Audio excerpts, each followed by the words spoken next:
All right, here we are, podcast, in-house training, live podcast number 7. Also teaming up with O'Byrne Training again from the west side of the state. And tonight's topic is going to be RIT, firefighter down, and personal safety and survival type information based off real-life experiences and classes that we've all attended and or teach. So you kind of know the cast of characters. Pretty much everyone's been on here. We do have one special guest that I'm thrilled to have on tonight, and that's Captain Mark Potter, Hook and Ladder 6, St. Louis Fire Department. I'll give him a brief second to introduce himself, then I'll give a shout out to the rest of the guys on here. And so Captain Potter, tell us a little bit about yourself, how long you got on the job and all that stuff. Got 25 years on the job. I've been captain for 19 years now. I've been on a hook and ladder for 10 years, all on the north side of the city of St. Louis. So do some teaching with the department anytime we implement new procedures or techniques or equipment. I'm one of the C shift instructors that helps get it all going. So that's pretty much about it. Yeah, and I'll be talking to you about doing some other teaching in the future. It's been brought up. So also, I always bring up our Kansas City brothers, but back with us is the one and only famous Mike Torres from the east side of the Chicago on the Great Lakes up there. Happy to have him back. And then from down south, Big Juicy is back this week from Memphis. So we're going to have a perspective on RIT and firefighter safety from several departments all over the country. So kind of started off with we never make notes or anything, so we kind of just fly by the seat of our pants. It's more of a genuine firehouse kitchen table type conversation. But I kind of want to go through a brief overview of the different parts of the state and the country of what maybe basic SOGs. We don't want to get full into SOGs, but who's the RIT team, what your SOGs are. So Paul, if you kind of want to go ahead and lead off that conversation on what you guys are doing, and then we'll kind of go around the round table here, get to some specific scenarios here in a bit. All right. Now, as far as our RIT is set up on how we run our fires, it's usually the last company there that's RIT capable. And I say RIT capable because we run 3 rescues, and our trucks are usually our RIT teams. There are some pumpers in the city that are set up and are capable of being RIT. Here recently, actually there's a lot more now. They started adding thermal imaging cameras to a lot of the pumpers around the city. So more and more of them are starting to be more RIT capable. The pumpers don't get used as much for RIT scenarios. You might find that more in your outlying parts of the city, but more towards the inner city, you got the rescues in the truck. Like I said, it's usually the last company assigned on scene is usually ends up who ends up being RIT. So a lot of times you'll be pulling in at the same time, and it's kind of a little bit of a race, a little bit of a game, who's there first, who's there last, and then it's kind of like the chief going, hey, really need you to be RIT. It's like, okay, we'll be RIT. Because when it comes down to it, not many people like being RIT. Nobody likes just standing in the yard and watching everything, going ahead of you. You want to get in there and get some work done, but it's a necessary thing, and it's imperative that you're good at it. And it's more than just standing in front of the house with equipment. We try to be as proactive as we can. We're on the fire ground instead of just standing there. At least our crew does. Starting to see some other crews around town doing it more often, which is nice. But instead of just standing there, you got to soften a structure, throw ladders. You can be as proactive as you can, and we try to be as proactive. So I don't know how other departments are running, but it's how we tend to run. We still have some crews. Sometimes they just plant themselves in the yard, and that's where they are, man. They're right out front, and they're just kind of waiting to go home. So I'd like to see that change. I'd like to see people to be a little bit more proactive in that aspect. So that's kinda how we run. Quick question, and I want to talk more about that proactive RIT later when we get through this and equipment as well. But what is your alarm complement of? And we did have a question. So the rescue companies, I know you call them rescues in KC. Are you sending multiple to a fire, like 2 rescues, 2 trucks, or how's that working? No. Usually we get 3 pumpers, 2 trucks, and a rescue to a house fire. Here recently, they kind of changed things up. They wanted more trucks on the scene than rescues, and kind of like some of the rescues were getting cut out of some things. It was kind of more or less kind of a political thing of who's running what. I think some truck companies were tired of not running as much, and now they're running a whole lot more. Not necessarily a bad thing. You should send the closest unit, because there's sometimes we would bypass another truck company just to be put on the alarm. But that's kind of changed now. So some fires end up with three ladder companies, especially in our Southland. The 3 ladder companies that are south of, if you know Kansas City area, south of 63rd Street, we got 3 of them. So they take care of all the Southland fires. And if any of them are busy, then we'll get sent. So, but usually it's like 3 pumpers, 2 trucks, and a rescue that get sent on an alarm. So. Awesome. And then, so it's whatever of the trucks and the rescue companies arrive last. That's your RIT team. Yes. Awesome. Perfect. Hey, Juicy, what are they doing down south? What's Memphis doing? We're running 3 engines, a truck, a rescue, and a couple chiefs to a regular first-in alarm fire. So a 3rd-in pumper is RIT capable. All of our pumpers are RIT capable. The only thing we don't carry is the saws, which we usually steal from the truck company if they're not using their metal saw or the rescue once it gets there. It's a coin flip depending on the company. The rescue company, if they take over RIT when they show up. But normally it's that 3rd-in pumper company is taking RIT, and depending on the officers, how much proactive they get. So it's a good thing here that every pumper and truck and rescue is capable with a RIT pack, search rope, but some of the companies are lacking, in my personal opinion, of what being a RIT team really means down here. Like Paul said, some guys plant their ass in the front yard and really don't do much. Some guys are throwing ladders, taking bars, that sort of thing off the windows. So it's just it's a mindset that I think is growing, because guys are eager and active and want to do stuff on the fire ground. And there's definitely plenty of stuff to be done. They used to run 2 trucks on every first alarm, and inside-outside truck, and now they kind of switched it to an inside-outside team on that first 2 truck. So a lot of the outside truck work, which I think is kind of comparable to a lot of RIT work, throwing secondary ladders, taking the bars, forcing doors, that sort of thing, is getting done from a RIT standpoint on aggressive companies that want to be active on the fire ground. Oh, awesome. Torres, about Chicago, who's your RIT teams and your general first alarm assignments? Or you guys call them boxes and stills and all that, right?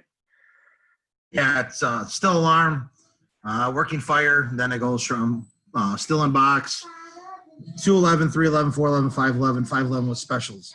Ours is very too into it. Ours is fairly simple. Oh, I can't do that, can I?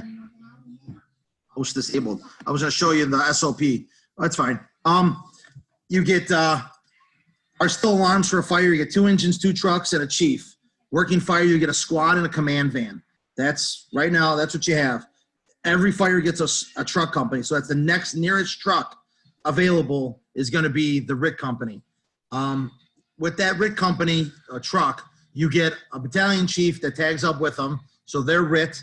Then you get a RIT ambulance, 2 ambulances, one for us and one for a potential victim, and an EMS chief. We get one of those too. Whatever, we're not going to get into those guys, but they're there, and they help out and they assist. They give us water. They're good people. Nothing wrong with that. So that's the complement of that. We're aggressive, but we're not aggressive. We don't do too much when you're RIT. We have so many people. We're lucky that way. They don't really have to quote unquote soften up the building, but good truck companies kind of do some more active activities per se. Have I seen things change? They changed. Our RIT policy and things changed when I've been in 3 real RIT scenarios. And all 3 out of 2, I lost 2 of my best friends. The first one with Corey Acom, when that was monumentally the biggest change in our city's RIT policy, staging, pass tags, accountability. Everything changed after him and Ed Stringer died.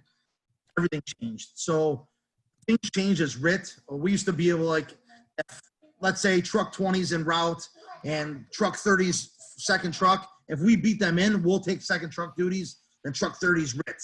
And then boo-hoo, they suck, we beat them in. Well, it doesn't work like that. The office says, hey, truck 20, you're RIT. You can't change it unless the battalion chief, there's life at risk, and he says, hey, you know what? Switch it up. So-and-so company's RIT, and we'll do the rest. Then the next truck company will be RIT, or he has to request for another one. So we don't do that anymore. It's because of that and other incidences, but that one specifically, we didn't do that anymore. We're keeping everything as is. If the card reads out, that's your assignment. It is what it is. Towers can't be RIT. We have towers and trucks. None of our towers are pre-pipe waterways, so they can't be RIT companies. So if they're on the scene, it's because it's a box, and they just literally are just there for water. If they need an elevated master stream of some sort. Squads are there. They have a snorkel. Same thing. They're never RIT. Our squads are never RIT. Only truck companies are assigned RIT. The only time things get a little weird are high rises, and I can't speak a lot for them. All I know, because I study for lieutenants, you get an extra ALS engine for high rise incidents because they have a medic on it. They're medics. Other than that, that's kind of the complement of what we get. Can I say we're aggressive? Yes. Majority of the time we find firemen. It's the first thing companies that are in there, and I'm sure we'll get to that as we go on, but that's our lineup for now. Yeah, we're gonna build into it. We're in St. Louis. We're very similar. So we're still kind of half quint concept, half going back to engines and pumpers. But the 5th in engine or truck is always RIT, and they get the equipment. All the battalion chief buggies have all the ticks and all that, and the RIT bags. And, so it's hook and ladders and squads traditionally, unless only goes to a still, doesn't go to a first alarm. They're not going to be a RIT team unless the chief picks them or it's some kind of off the wall incident. Jared, I'd love you to speak up because you're more rural. It's a lot different for you. That's why I didn't go too in depth into to us, because all the big cities are going to be relatively similar. I think it sounds like. So Jared, let's get the role perspective, and then we'll put the assignments to bed and get into the information that I think people are actually going to listen to this for. Hey, Jared, like I think I like to say, real world fire departments, your world. Yeah, yours is a fairy tale. Yeah, so for us, we kind of have, I'll put it in 2 parts. We have a home field RIT mentality, and then we have an away game mentality. So most of the areas around us, RIT is kind of up in priorities, so they'll assign, I think, probably 3rd due, something like that. Typically, it falls right there. But with that, that may be an engine and 2 guys. It may be an engine and 3 guys. We don't have rescues. We don't have squads, nothing like that. There's only 1 ladder in the county we're in. There's 2 to the, or 1 of the north of us, one of our departments. So it's a higher priority when we're away. For us, our home field, we kind of throw that priority down the list quite a bit because we do have that limited manpower. We're going to put that manpower to use in mitigating the incident first before we commit somebody to RIT. As far as being aggressive, that's company specific. You know, some companies, they get there, they get after it. You know, if they see gaps in ground ladders, they're going to fill it. You know, hose needs worked, whatever, they're going to kind of step in and assist a little bit with that. So it's pretty company specific. But either way, regardless of what we're talking about, the most that we'll get assigned to RIT with one company is 3 people. That's going to be 99% of what happens. So long story short, that's ours. All right. Cool. So, you know, Tradition Training, they did their thing Tuesday. I missed a lot of that, but, you know, the case, and we had one on our job recently, and I'll let Torres get into some of his stories later, and Paul's got some. But let's, first and foremost, let's talk about like safety and survival from the firefighter level, or most RIT type incidents or firefighter down incidents are going to be, you know, dealt with by either yourself, the members, so the member actually trapped or in trouble, members of your company first and foremost, and then taking that a step further, guys doing normal firefighting assignments already in the building before the RIT team even gets there. So the perfect story I have for that is Captain Potter had one recently, and I'll let him get into that story because I was not there. But I'd love to hear that, and then we could kind of get into the whole safety and survival and saving yourself stuff. A lot of people had questions about tools carried and et cetera. But Cam Potter, if you wouldn't mind, you know, sharing your story and what happened, and we'll use that to kind of as a catalyst to start the next part of our conversation. No problem. So it was December of last year. We responded to a house fire, and it was a 1-story brick house, I believe, not that large of a house.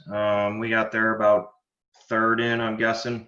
Didn't look like there was much smoke. It's kind of lightened up already. The first in crew already had a hand line in there, so we opted out of doing any sort of roof ventilation. We just went in to do search since it was occupied. Myself and 2 other members of my company went in. We kind of followed the hose line in. Smoke was, you know, about a foot or 2 of visibility. Followed the hand line in and hit the first in crew that was in there, and I could see somebody down on the floor. The guy with the hand line just had the tip cracked open and was just kind of dumping water on the floor. He was kind of on his hands and knees, and it was kind of strange, you know. I was like, what is this guy doing? Is he trying to ventilate, or is he it was just puzzling. So the acting captain that was there was kind of standing behind him, and I said to him, you know, what's going on? Is the fire all knocked down? He said, yes. So, you know, I was like, who's got the tip? And he told me it was Frank, and I'm like, what's going on? And didn't know. So I kind of got down by him and on the floor, because I was clueless what he was even doing. And at that point I noticed he was pretty much out of it.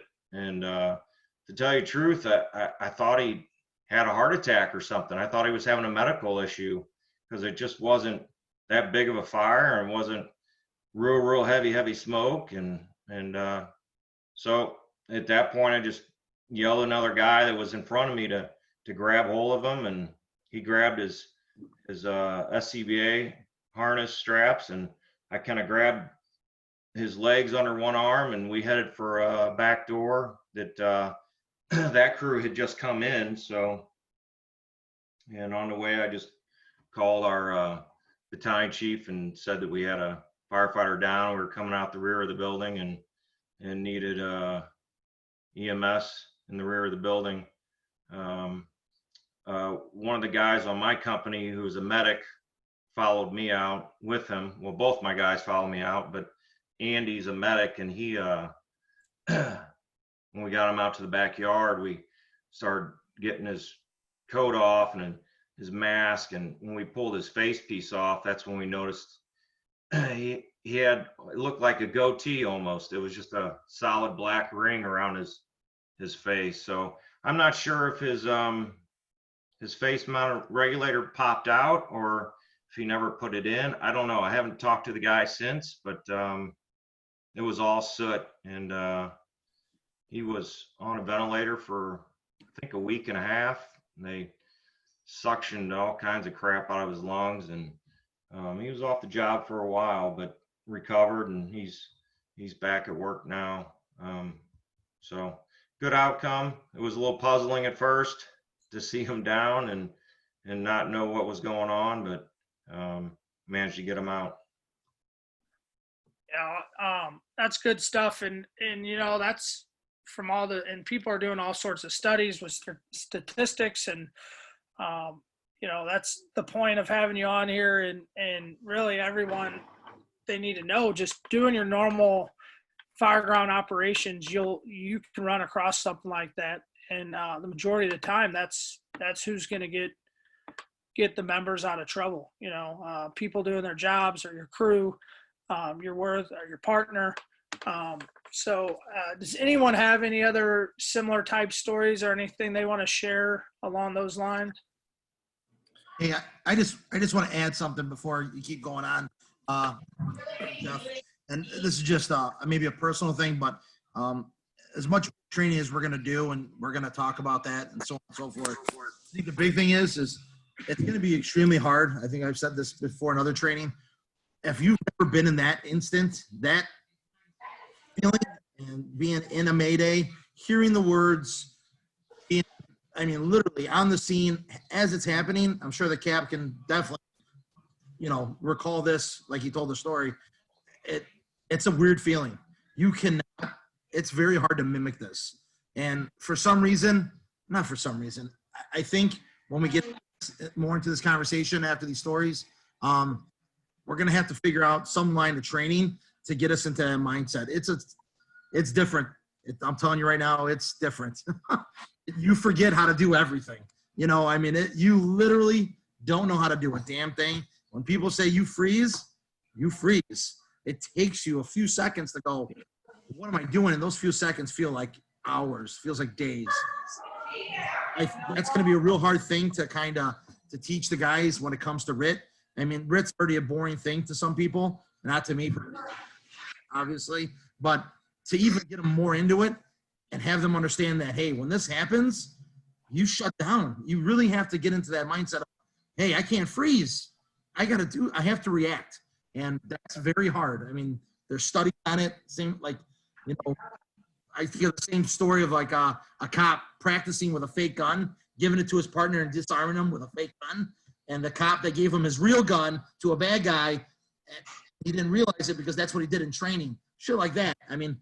We have to figure out as a group collectively how to figure out how we're going to get firemen into a real, besides just bullshit, hey, mayday, mayday, mayday, Joe Blow is down. What do I do? Check his pack. It's good. The air. Fuck it. We have to get a little bit more intense. People don't want to do it, but that's the reality. We have to make them into that. We have to get them into that scenario. Sorry, I babbled. My bad. No, hey, that's why I appreciate it. That's why we have you on here, because you get all fired up and get on. I'm special. I'm just a special kind of guy.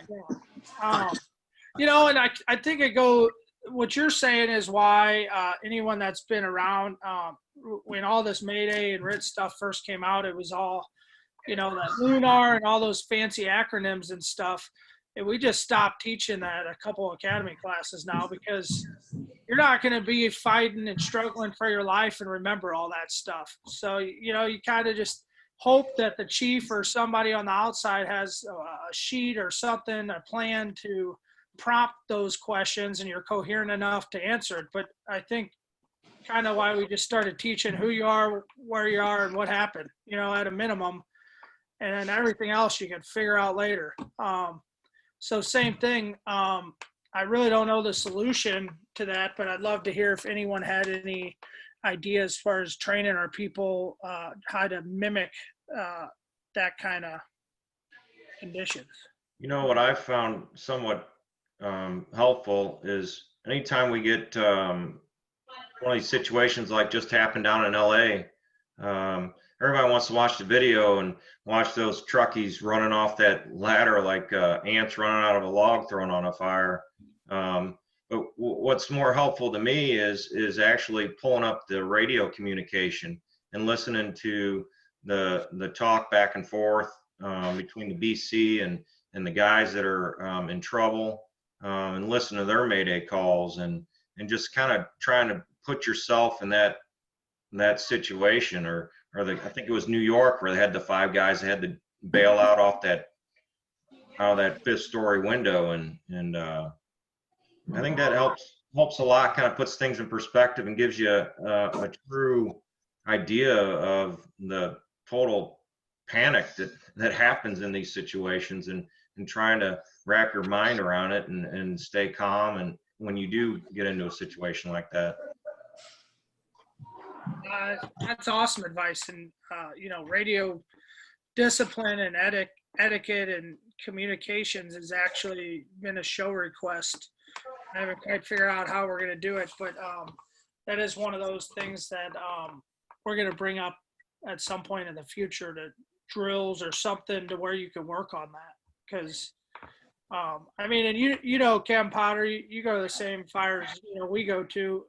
You know, sometimes you'll have basic little house fires and you can't understand people on the radio. So now ramp it up, you know, tenfold or more. You know, that's all stuff that isn't always drilled on or practiced or trained or taught, that you need to look into for the future for sure. So, what else? Does anybody else got anything, you know, similar?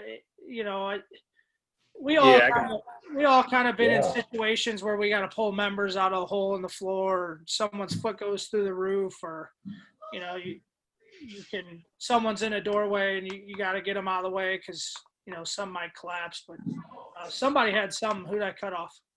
Yeah, that was me. Jeff is David. Go ahead, buddy. We had a guy. I'm from a very small one-paid house, rural department. We had a mutual aid, and we had a guy that got a story and a half, pretty good. It had 2 roof decks plus a metal roof on top of that, so ventilation was very tough. We're in the half story, and we had a guy who fell from the half story, got lodged in the stairwell, and couldn't get to his radio to call a mayday. The reason why we found him is it was getting so miserable hot up there, we just couldn't get to the fire. So we're trying to get out, and actually found this guy by accident in the stairwell. And none of us, zero, called any kind of mayday or let command know or do anything. First thing we did is just hossed him out and then brought him downstairs and got him out. You know, and actually Torres was talking about that pure panic, kind of not knowing what the hell's going on. Just seeing a guy like that, and, you know, Captain Potter was talking about that earlier, man. It's just weird. Kind of get into that fight or flight mode. You just kind of get to work, but it's just a totally different feeling. And I've been in, as a rookie, one of my first few fires where I volunteered, I got off the hose line like the captain told me not to do, and I got lost, and I didn't know what the hell to do. And it was like I felt like an hour I was gone. Didn't call Mayday, didn't touch my radio, didn't do anything, just pure hell panic. I think I went through that bottle within like 6 minutes because I didn't know what to do. Couldn't find the hose line, pitch black's getting hot, couldn't figure it out. It was pure panic. That felt like an hour before the cap came back, found me, grabbed me by the coat, took me outside, and we had a pretty long discussion in the yard. But man, I could tell you from experience that was pure pure misery. That's something I will never forget. Just that those two situations alone. Fortunately nobody got hurt, but me being lost, I don't know how to mimic that in training. I don't know how to make that feel to go anywhere else. Man, I'm sure it was just a few minutes I was off that line, but I don't know how to even describe it unless you've been in that situation. Pure panic. I mean, I think it comes down to developing muscle memory with, and I get it. We put people through this training of crawling through wires and breaching through walls and climbing out of basement windows and all that. And, you could get into these, let's call them safety and survival courses or SCBA confidence courses that obviously they're completely unrealistic if you keep on having, one emergency after the next. But I think that's kind of why we have to do those, and they're important because until you get tangled up in some wires or something, and you can get tangled up in perfect visibility. You put people in a wire maze or whatever in perfect visibility, and it's frustrating. So it's very hard to mimic those in fireground situations or, with the fireground mindset or activity. But, I think we got to do that. So, Paul, what kind of training and drills are you guys running, to kind of get your people in those type of conditions in a controlled environment, so to speak? Well, firstly, we kind of got to kind of reteach them after they get out of the academy, really, to be honest. I see Mike shake his head. Yeah, it's one of those things. It's like, really? This wasn't taught? We get new cadets coming out and we put them through these, just basic Mayday drills, and they're grabbing their ICMs. Why do you think they're grabbing their ICMs and trying to talk on an ICM? Anybody? That's what they did because they didn't have a radio in the academy. Because they don't have radios in the academy. That's right. They don't have radios to practice with in the academy. And so they go to grab their ICMs like it's their radio, because that's what they were taught to do, because the instructors are standing right next to them and they just verbalize the Mayday, and they use the ICM as the radio.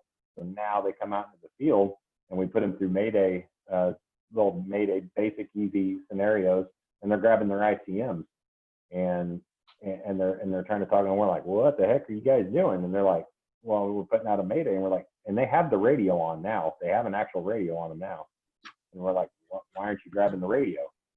And they're like, well, this is all we had in the academy. So it's that learned skill, unfortunately a bad one, that they default to in a stressful situation, and they end up grabbing ICM. So you got to like unlearn that stuff, and then you got to teach them, just the important stuff to get out. We've got to teach them on our radios. We have 2 Mayday buttons. We have one on the radio and one on the lapel mic. You got to teach them that there's 2 of them, and got to teach them how long of airtime that they have if they just push the Mayday button, and then they have to keep the mic keyed up to make sure they have longer airtime. You'd be surprised how many guys with a lot of time on the job doesn't realize how much airtime that they have if they just hit the red button, and what they need to do to keep the air for a Mayday situation. So, you got to teach all that. You got to reteach that stuff to them as they come out to the field. So you got to kind of get rid of some bad habits, and that's hard to do sometimes.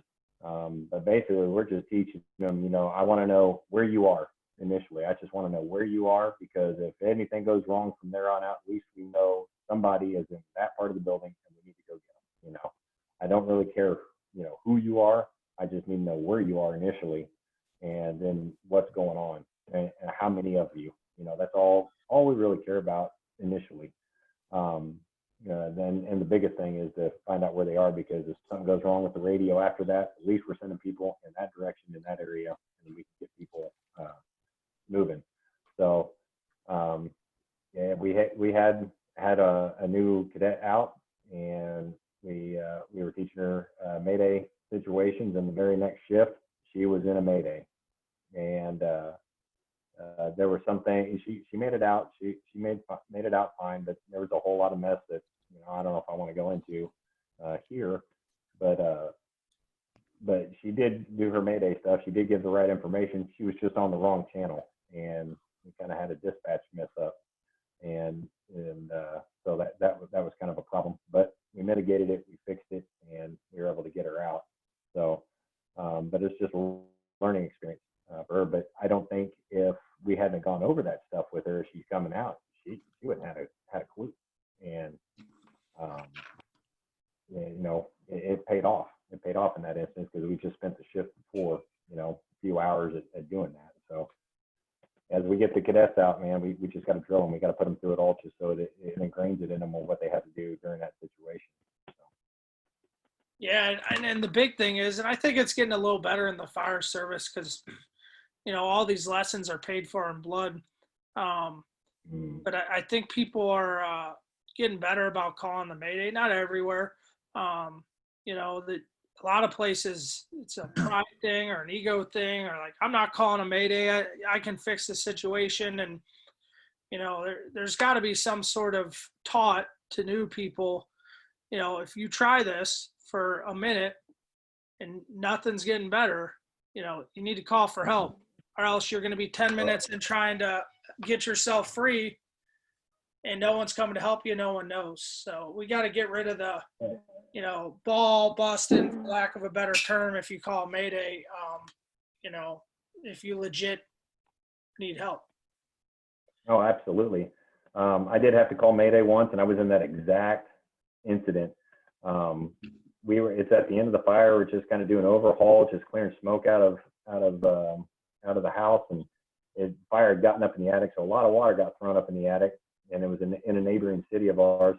And I was just in this room, just opening windows just to get smoke out, and I stepped into this room, and the next thing I know, I'm pinned on the ground with a lot of weight, and I had no idea what had just happened. I didn't know if part of the roof collapsed in. I had no idea what was on top of me. I just knew that I couldn't move, and I tried to mitigate it, tried to get up, and I really couldn't. I was like, oh my gosh, the fire was out. I wasn't gonna have any air issues or anything like that, but I could not, for the life of me, get whatever was on top of me off. And I'm sitting there, and it really went through my mind. I debated it. I'm like, do I just get on the radio and say, hey, can somebody come into this room and help me, or do I really call a mayday? And I was like, I can't believe I'm about to call a mayday. And I did. And it was calm. There wasn't anything panicked or anything. Just within a few seconds, had guys busting in the room. Well, what had happened, the entire ceiling of this bedroom had dropped on me. And it's that old sheetrock, had the aluminum backing on it. That stuff's just heavy as it is anyway. It was like half-inch stuff. And plus, it had all this water on top of it. And that was the only thing that had me pinned down. And when I got up, man, did I feel stupid. I felt so stupid for calling that mayday, but there were some senior guys and they was like, don't feel stupid. It happens. If something really bad would have happened, and then you would have second guessed yourself, you would have been there a lot longer, and who knows what would have happened. So you're right, Jeff. We're coming out of that of where people are too afraid, just out of ego, or sheer embarrassment from other firemen, to call that mayday. So if you ever find yourself even in the silliest situation, don't hesitate. You can always cancel the mayday. You can always cancel it. Things get mitigated pretty quick, and that's what a lot of it gets mitigated from the companies inside anyway. Rarely have we ever had to really deploy a RIT team to really go get somebody. It's usually mitigated from the companies that are in the inside. So. Yeah, agreed. And in fact, I haven't been able to find anyone because, RIT's not that old compared to like how old, Chicago or St. Louis, who's the second oldest paid department, how old our departments. RIT hasn't been around all that long. And about 2 days after Kevin Potter had his firefighter down incident, we had a mayday with the guy stuck in the basement on our job. I wasn't there either, but the RIT team actually came in, found him, and got him out. And to everyone I've talked to, that's the first time ever in the history of the fire department that our RIT team's been deployed, found someone, and got him out. All the other incidents are been taken care of by guys like Kevin Potter just doing their normal job. And or guys on the company, pulling guys out of holes or keeping them, pulling them out of a hole in the roof or the hole in the floor. So, Torres, I saw you down there shaking your head, and I'm sure you got a nice little rant ready for us. So let's have it, buddy. Let's learn something. I don't know everything. Take it easy. I fuck up a lot. No, I was thinking of the Georgia smoke divers. You guys, I'm sure all of us have heard of them. The one thing I like about that class, that course, is from what I hear, I haven't taken it, but I like the aspect of it. I've been out of the academy teaching for quite some time now. I did like a few classes down at the city, and I always wanted to try to make it more realistic, the training, as if it was real all the time. And it's very hard. You're in training towers. It's just us that are down. It's friends. We try to, other firemen, we try to make it as real as we possibly can. But it's very difficult. What I like about their course is that they physically break you down. So all the strong, buff, even moderately fit people, after you take away that, and all you have is left is your muscle memory, your basic mental capability to figure out things, that's what you have to use. So then they put them in serious RIT live fire situations. You're using all muscle memory. I mean, literally, it's pretty astounding. I kind of like that, the way they do it. How they physically break you down, where you're exhausted, you're tired, you're fatigued. Yeah, well, that's where most things mess up. You're fatigued. If you're doing it at a correct level and you train correctly, I think we can come up with some headway to make it a little bit more realistic, to where things, yes, mistakes are going to happen there, which are where we want them, but I think we can actually get some realistic training out of it. I'm not going to mention the department. It's a department in Illinois. A very good friend of mine works there. He's a boss there. And I absolutely love their RIT program. They make it so realistic. They actually, have a down fireman. I don't know all of it. I just know clips and pieces of it. From what I hear, it's pretty intense. They actually carry a member out in a body bag, in a Stokes basket. They do the whole 9 yards. I mean, you have guys that are acting, that are, they're upset. There's a fireman down. It's, from what I hear, from what I know, the guys that went to the academy there, it's a full-time career department. It's intense. And out of all the academies, or out of all the things they've ever done, they have to say that was one of the most intense ones they've ever been to. So, like I said, I have to believe you have to get yourself in some kind of training mindset. I've never had to pull a Mayday. There's times like Paul, I was embarrassed and I didn't do it. Just do it. I think the city has come a super, super long way. I have to admit, they're pretty solid. I'm not saying we're perfect, but our guys coming out, they know the show. They know what to expect. They know what tools to grab. They know what to do, what to prepare, how to stand by. I mean, they're pretty squared away. They understand how the radios work. They know what channel is fire ground. We're always on fire ground anyway, unless you're an officer. But they know what not to scan. They knew the new radios. They're pretty, I have to say, pretty squared away.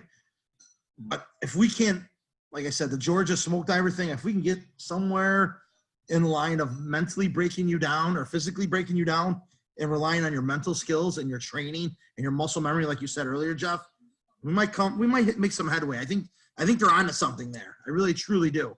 I think there's something there in the cards that'll work, and then intensifying it. I don't know how you're going to do it, but we have to make it a little bit more realistic. I'm telling you, my stories are too long. The RITs, I'm not bore you, but I really don't want to talk about them, to be honest with you.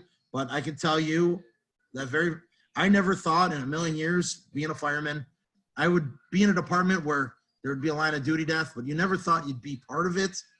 There, hearing a Mayday, seeing the after effect, and how things, what went wrong, and how it's broken down, and how you have a part in it. Man, it's a different feeling. And I'll tell you now, I think, who said it? The radio, Captain Porter, the radio communication. When I go back and I listen to that, 75th Street, and I listen to the radio communication, Battalion Chief Altman, I mean, that dude he called the Mayday. Man, that dude was like, it was like a normal day. I couldn't believe it. Like nothing was happening in the world, Commissioner Hoff when he showed up. At the time, he was deputy commissioner, but when he showed up, things just got better.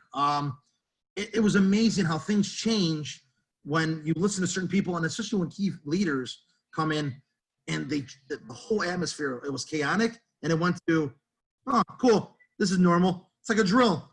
It's unbelievable. So I have to definitely agree with the Captain Board about the listening to the radio traffic. Amazing. I haven't heard the LA one, but I heard that it's pretty calm. I don't know how true that is. I haven't heard it, but It's very calm, Mike. yeah, that's crazy. You know, I'm not gonna lie. I'd be like shitting myself. It's like, fuck, burning, you know, but that's awesome. Kudos to those guys. I'm so glad nobody, seriously got, I don't know how bad they are right now. They haven't talked about it too much, but yeah, training's huge. I don't know if I can see this. Let's see if I can do this for you real quick. Can you guys see this? Yeah. Yeah, this is just our SOP. It's a lot of fluff, obviously. We're transferring all our quote unquote, they're called general orders right now. We're changing them over to SOPs, legality reasons, I'm sure of it. There's what I said, our cash and what we get. The channels, nothing special. Staging definitely changed after a while. That was pretty unique.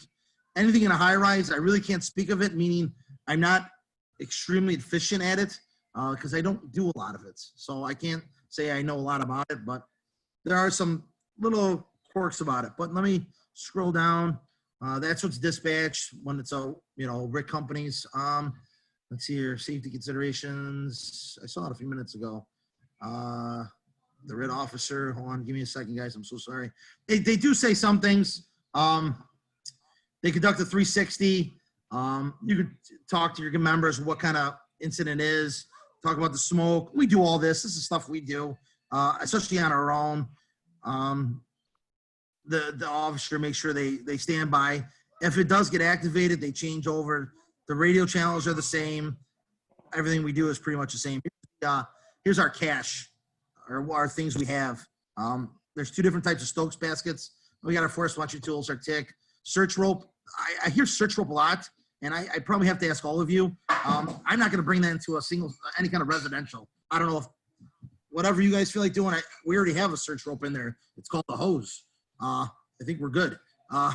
We don't need anything else. So unfortunately, it sounds really shitty. We do get a lot of people lost in a residential. I mean, that's where it happens the most. But unfortunately, especially my last two were in open area, large area buildings, and shit happened. And search ropes are key. So, but I look at the building and see what we got, and then I did grab what we grab. My question to a lot of people is this cache of tools, there's a lot of shit. Do you have a cache already at hand on the rig? Or like my part-time department, we have it where there's a compartment that says RIT on the compartment. And if I go to Oak Lawn's rig, in that compartment labeled RIT is all the stuff in the cache. Everybody in that Mabus knows what's in their cache. We're all identical across the board. I don't know if you guys do that. I thought it was a great idea when Chief Hojak, when he was the chief over at Hometown, him and a bunch of other chiefs kind of implemented that. I thought it was a great idea. So every company has RIT on their rig, whatever side of the compartment, whatever rig it is, everything you need for RIT is in that compartment in case you couldn't reach yours or there was a rig closer, if that makes sense. So that was more because it's more of a smaller department. Now I wouldn't call it rural, just the staffing really sucked. So let's just make it simple. I call it real departments. I call Jarrett's department real departments. Like I said, a lot of fluff. I can email this to whoever wants to check it. There are EMS thing. Somebody asked how often do we do like the fireman CPR and the taking off his gear. I thought it was in here, pictures. This thing's long as shit. But I'll show it. I'll try to find it as we talk and go. But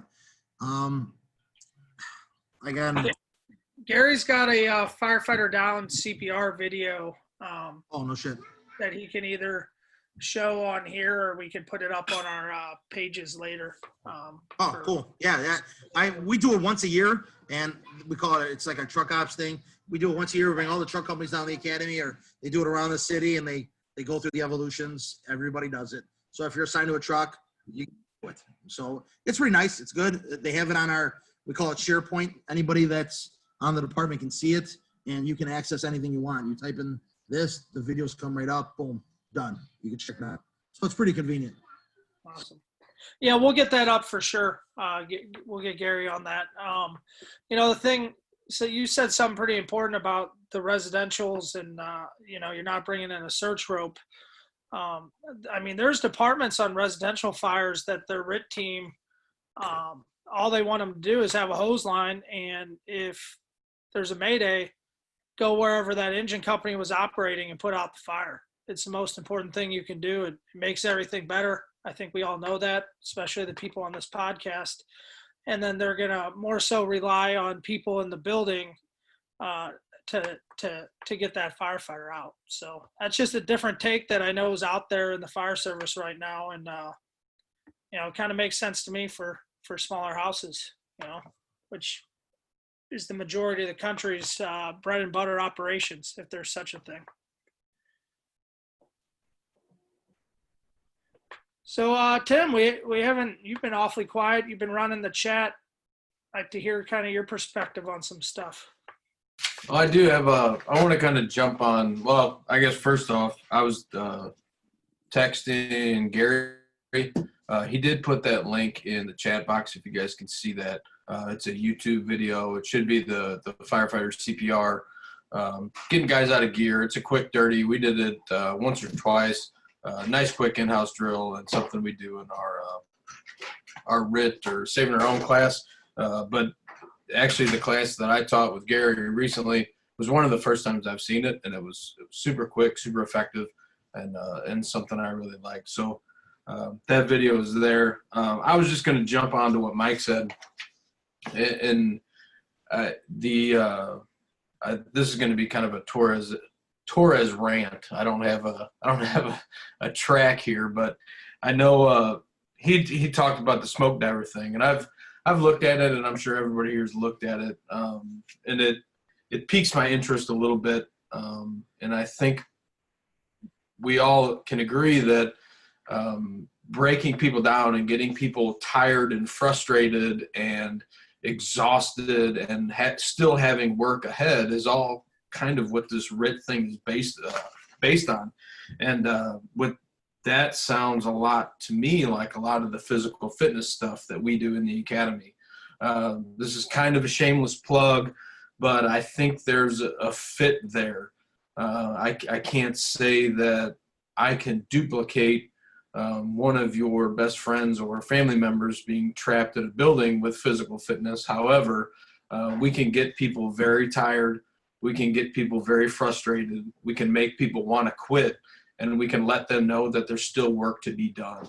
And that is not the whole picture, but I think that is some of the picture. And I think that's one of the benefits of some of the PT stuff we do in the academy, and just trying to breed a culture with a little bit of mental fortitude, and having a little bit of composure.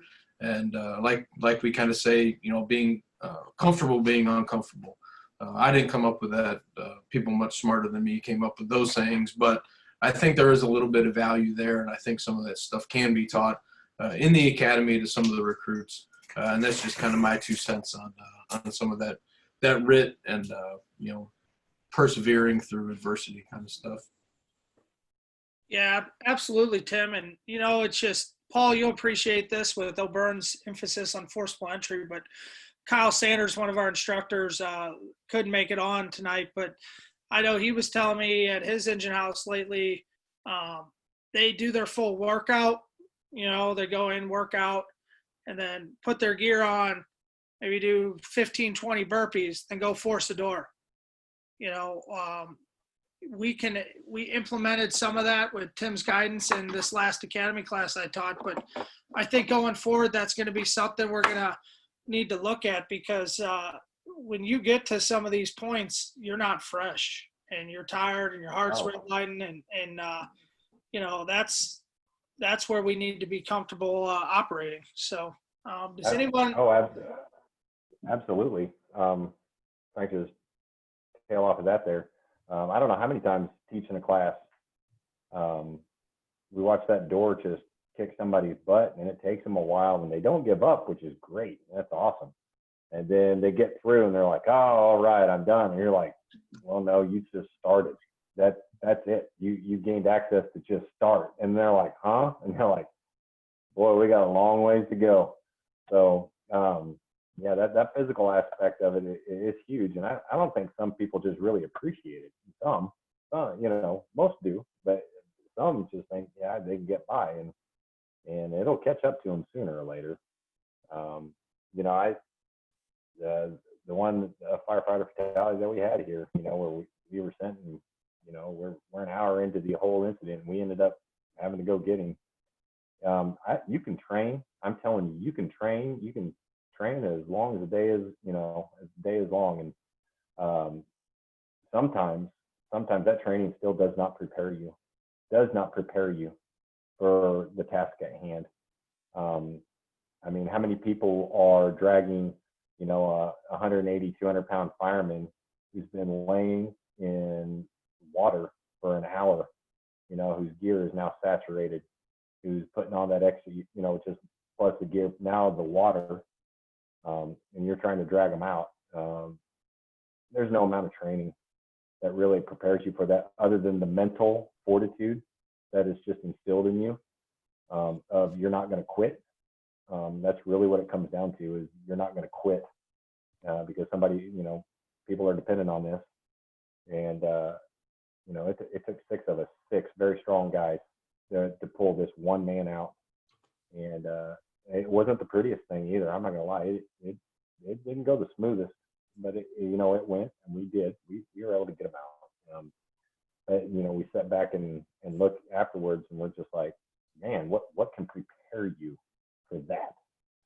And I don't have an answer for that, other than that incident right there has now prepared me for, God forbid, the next one. That, you know, that, and I hope I don't ever have to do that again. But, you know, I'm prepared enough now, having been through it, to be ready, at least to be ready for what needs to be done. So, unfortunately, it's real life experiences that end up preparing you for the next one. I think I mean, mine was if anybody else got it, adrenaline, man. That's all that pushed me through what I had to do. It's just adrenaline. It's that push. It comes from nowhere. You don't know you're hurting.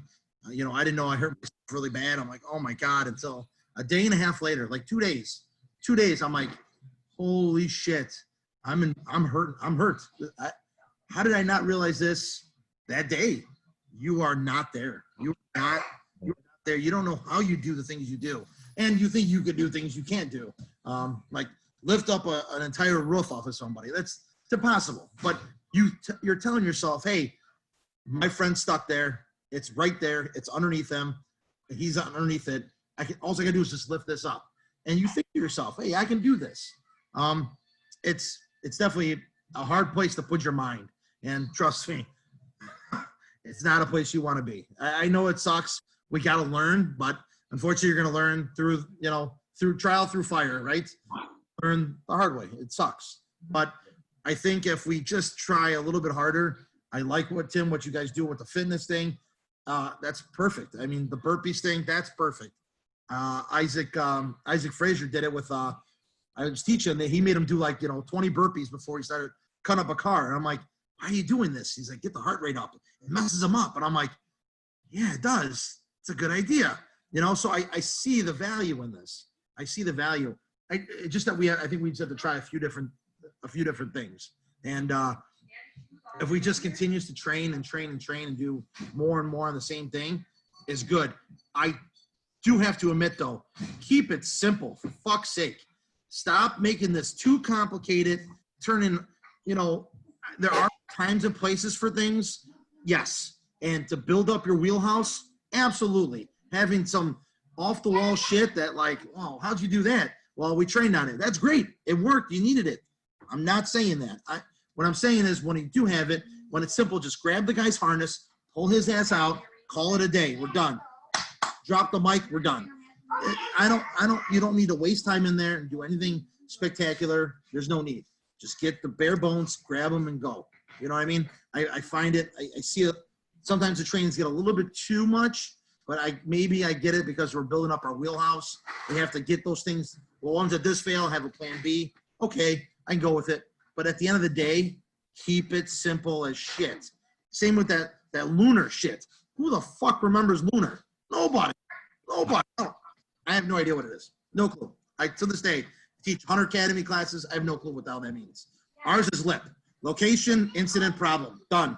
LIPS, solve the problem. That's it. We're done. It's real simple. Everybody out of our academy knows how to do it. It's simple, easy, done. I think if it's just simplistic, who's that guy? Jocko, that steel dude. Keep it simple. Yeah, it's awesome. His philosophy, I keep it simple. You can't beat it. There's no other way to do it, in my opinion. I mean, once again, I'm getting on my rant, but if you keep it simple, everybody gets it, and you don't have to overcomplicate it. And especially with all you guys, I'm spoiled. Paul, we're spoiled. Jeff, Tim, we're spoiled. Kevin Potter, we're spoiled. Jared, you're fucked. All right, Anna, you're fucked. All right, you guys are fucked. It sucks. You don't have the manpower. It's brutal. And you have to be 30 more times better than than I have to work my way up to you. That's how it should go. I'm missing skills because I haven't done it long enough to where I don't have that set of skills of, well, I only have 2 guys today. What do I do now? I don't have that yet. It's been a while. So you guys have to have to come up with some serious stuff. You guys are like warlocks. You're coming up with some Harry Potter shit. I don't know. You'll figure it out. But well, you're making an excellent point there, Mike, because that's what we should be doing. But somebody brought it up earlier. I think it was you and maybe Paul a little bit about the adrenaline. And of course, you're right. You guys are speaking from experience. Mentally, you're not going to be able to prepare yourself for these instances. Not completely, anyways. There's going to still be a shock factor, no doubt. But hearing adrenaline used as an excuse to not train, I don't like that. And to that point, Hannah, it's not just all going to come together. And it's weird you brought up Jocko, Mike, because I listened to a lot of his podcast, and one of his favorite quotes, and I'm probably butchering it, it's from Patton, but a simple plan executed aggressively right now is better than the best plan, 20 minutes later, or a day later. So I think that's a lot of what grit is. Get the simple stuff out of the way, be aggressive, work hard. And, when the SEALs are going through their hell week, I was reading a book, it's physical in the beginning, but once they break the guys down, by the end of it, they're moving handful of sand from one side of the beach to the other. It's nothing hard. It's not all that carrying logs and boats and shit. It's really to just see if they're going to quit when the going gets tough. Because just like this RIT situation, you can't really mimic combat. So you can't mimic, 100% the firefighter down situation. So I thought that was an interesting comparison, Mike, that you brought up, because I was sitting here thinking that while everyone was talking. And that's good stuff, Hannah. People can come up with all sorts of excuses, but with most stuff in the fire service in general, you get jammed up in the basics and people don't want to practice it because they think they'll just be able to fake their way through. And you're not gonna be able to do that. So. Hey, Jeff. Yep. Real quick. Oh, man, my screen. Mike, did you just take my screen again? I don't know how that happens. Anyway, can you guys hear me? Yeah, go ahead. All right.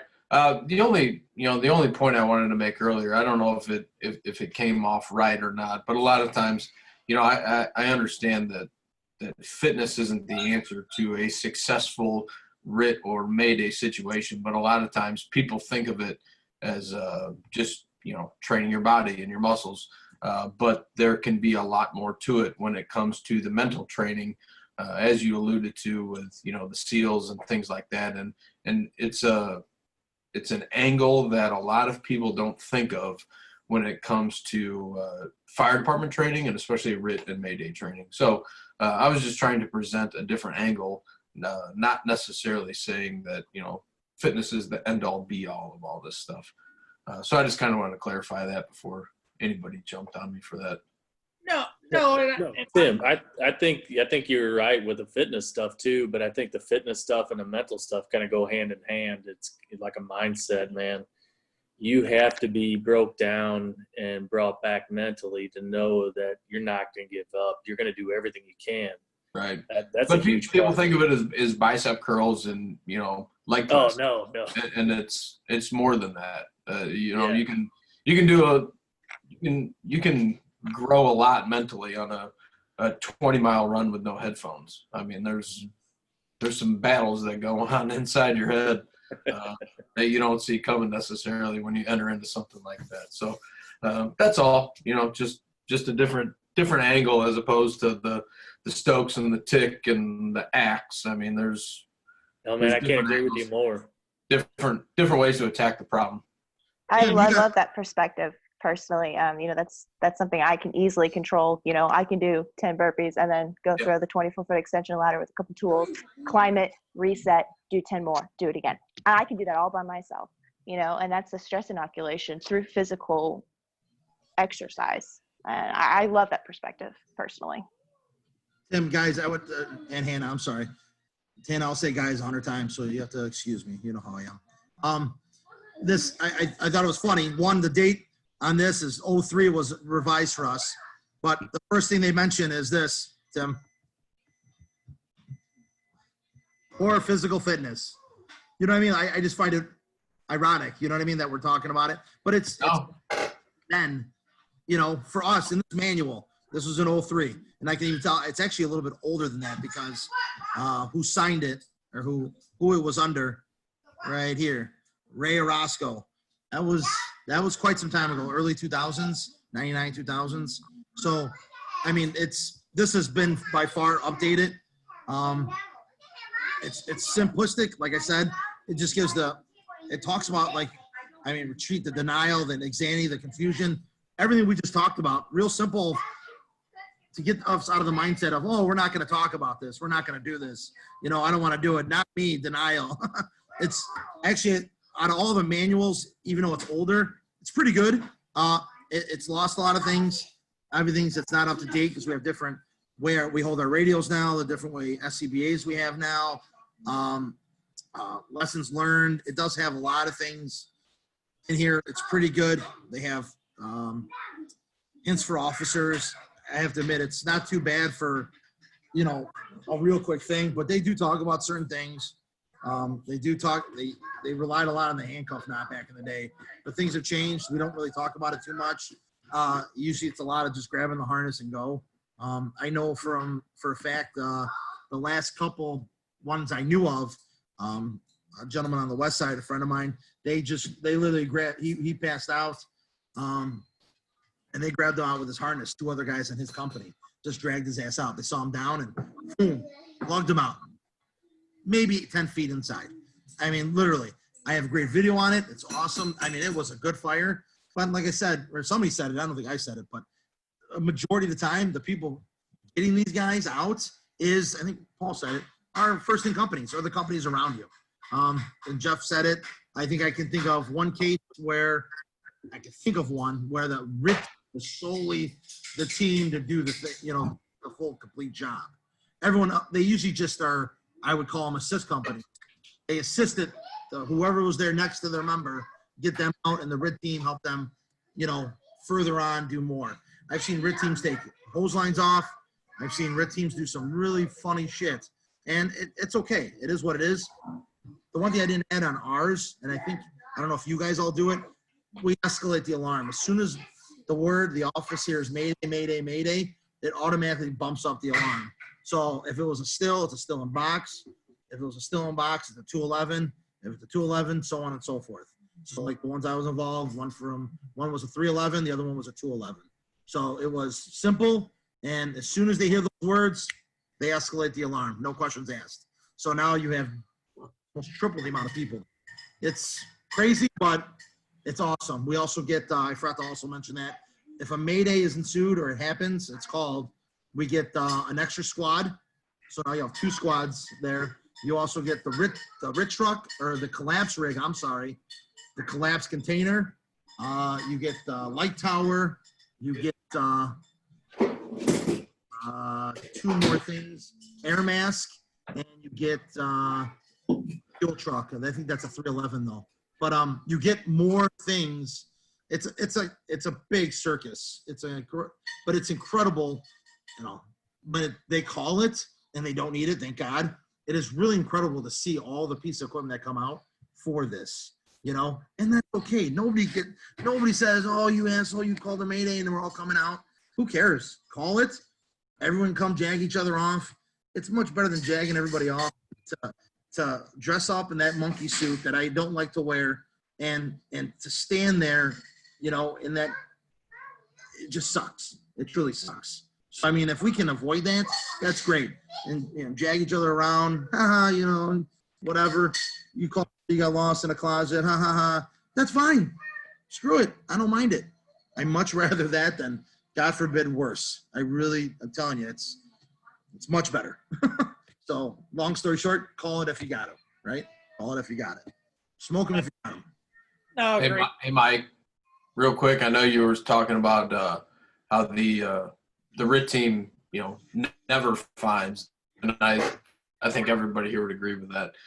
The one we had right after the incident that Captain Potter talked about, we had a guy stuck in a basement, and some guys on the exterior of the building actually located him, and they had him at a window. There's some footage floating around, may or may not still exist. Alleged footage. Alleged footage. They had this guy at a window, and they had him located. And I think that greatly contributed to the RIT team finding him, because they kept him pinned at that window. If you were to watch this footage that may or may not exist, I think with some training and some other simple, quick techniques that we've gone over at our engine house and that we've talked about in some classes, they could have gotten this guy up and out that window. Whether he were to stand on a Halligan, whether they were to lower a loop of webbing to him as a step, whether he had some webbing on him himself. I don't think that the RIT team was the only option there. It wasn't the fact that he was, you know, 300 feet back in a warehouse trapped under pallets. I think there were some other options there, and that just goes back to training. And thank God everybody's okay, and it all worked out great, and it all has a happy ending. But I do think, you know, there were some things that could have happened there that could have gotten him out a little bit quicker. It may not have been as comfortable or as easy as just walking out the back door. But I think that's another thing when it comes down to training of, you know, we actually have a little basement prop window, and we can lower webbing down, and we can talk about 10 or 15 different ways to get guys up out of basement windows just for that situation. Everybody has bailout devices, and guys know how to get 2 and 3 floors down. But when it comes to being below grade, guys are kind of like Mike said, you know, is this really happening? Am I looking at this guy in this window with these hands coming out of this smoke who needs to get out of here? Like, what do I do? Another thing that I don't feel like gets trained as much in some of those situations. So that's all I had. That's good stuff. And I want to get back to a couple people, but, you know, what's stuck in my mind to get out there, everyone's talking physical fitness. Mike, you just shared the thing, you know, and you go out and you teach and people get shied away if you're like, hey, I want you to do 30 burpees and then force this door. So, you know, maybe we can, since we're all teaching companies here and most of us are instructors, you know, And we encourage you to teach, what the information we're sharing with you to your department and crews. Something you could do maybe is, I was thinking, do some sort of scenario where you get off the truck, throw some ladders, force a door, go on air, stretch a hose line into a building, keep them working until their tank vibra alert goes off, bring them out, change a bottle, and send them in on a RIT team. So they're doing fireground skills and quote unquote training, working out. And then you put them right into the actual point of the drill as a RIT drill. That might be something if you're having a hard time convincing members to, do a little workout and then do the training. You could just ramp up the skill set, all basic skill sets before you move right into the next part of the training. Kind of make it a surprise, Okay, now you're through with this bottle. Now there's a firefighter down. Change your bottle. Go get them. That might be a solution to some of our problems moving forward. Juicy, we haven't heard anything from you in a while, and then I'm gonna bring it back to Kevin Potter, and then I got a couple things I want to get into before we get out of here tonight. No, thanks, man. A couple things I was thinking about. You guys hit on this maybe a couple podcasts back. But how many times do we do some of our basic skills when we're trying to crawl, walk, run, putting people through entanglement boxes, but they can't use their clippers. Spend the extra money. Let them try out their tools, do the training so they're not focused. I got to figure out how to get out of this box without using my equipment I have on me. How many guys go to an entanglement box or survival training and they take crap out of their pockets, don't carry the box light they carry on every call, just stuff, play like you're going to be in a real fire. Don't set yourself up to fail based off of, I know I'm doing this training today. I'm going to kind of make it easier for me so I look better, whatever it may be. Get in there, struggle, do these burpees, throwing ladders, whatnot, then go through those props. That changes your world dramatically. I'm also a big fire nerd, so I whistle hawk and listen to other people's radio traffics and hitting on what Mike said, hearing your friends talk.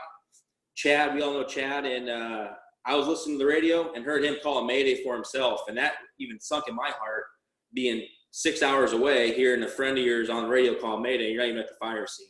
So it becomes really surreal. You need to have access to those tapes if you have LODDs or maydays in your department, because then you know that guy that called that.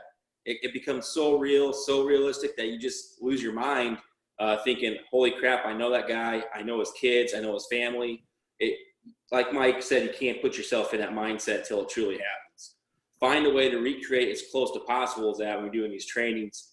And just keep plugging away. It's very frustrating that a lot of departments will focus on having a lost firefighter on every RIT drill or whatever and make it super easy to come out, and builds that false confidence.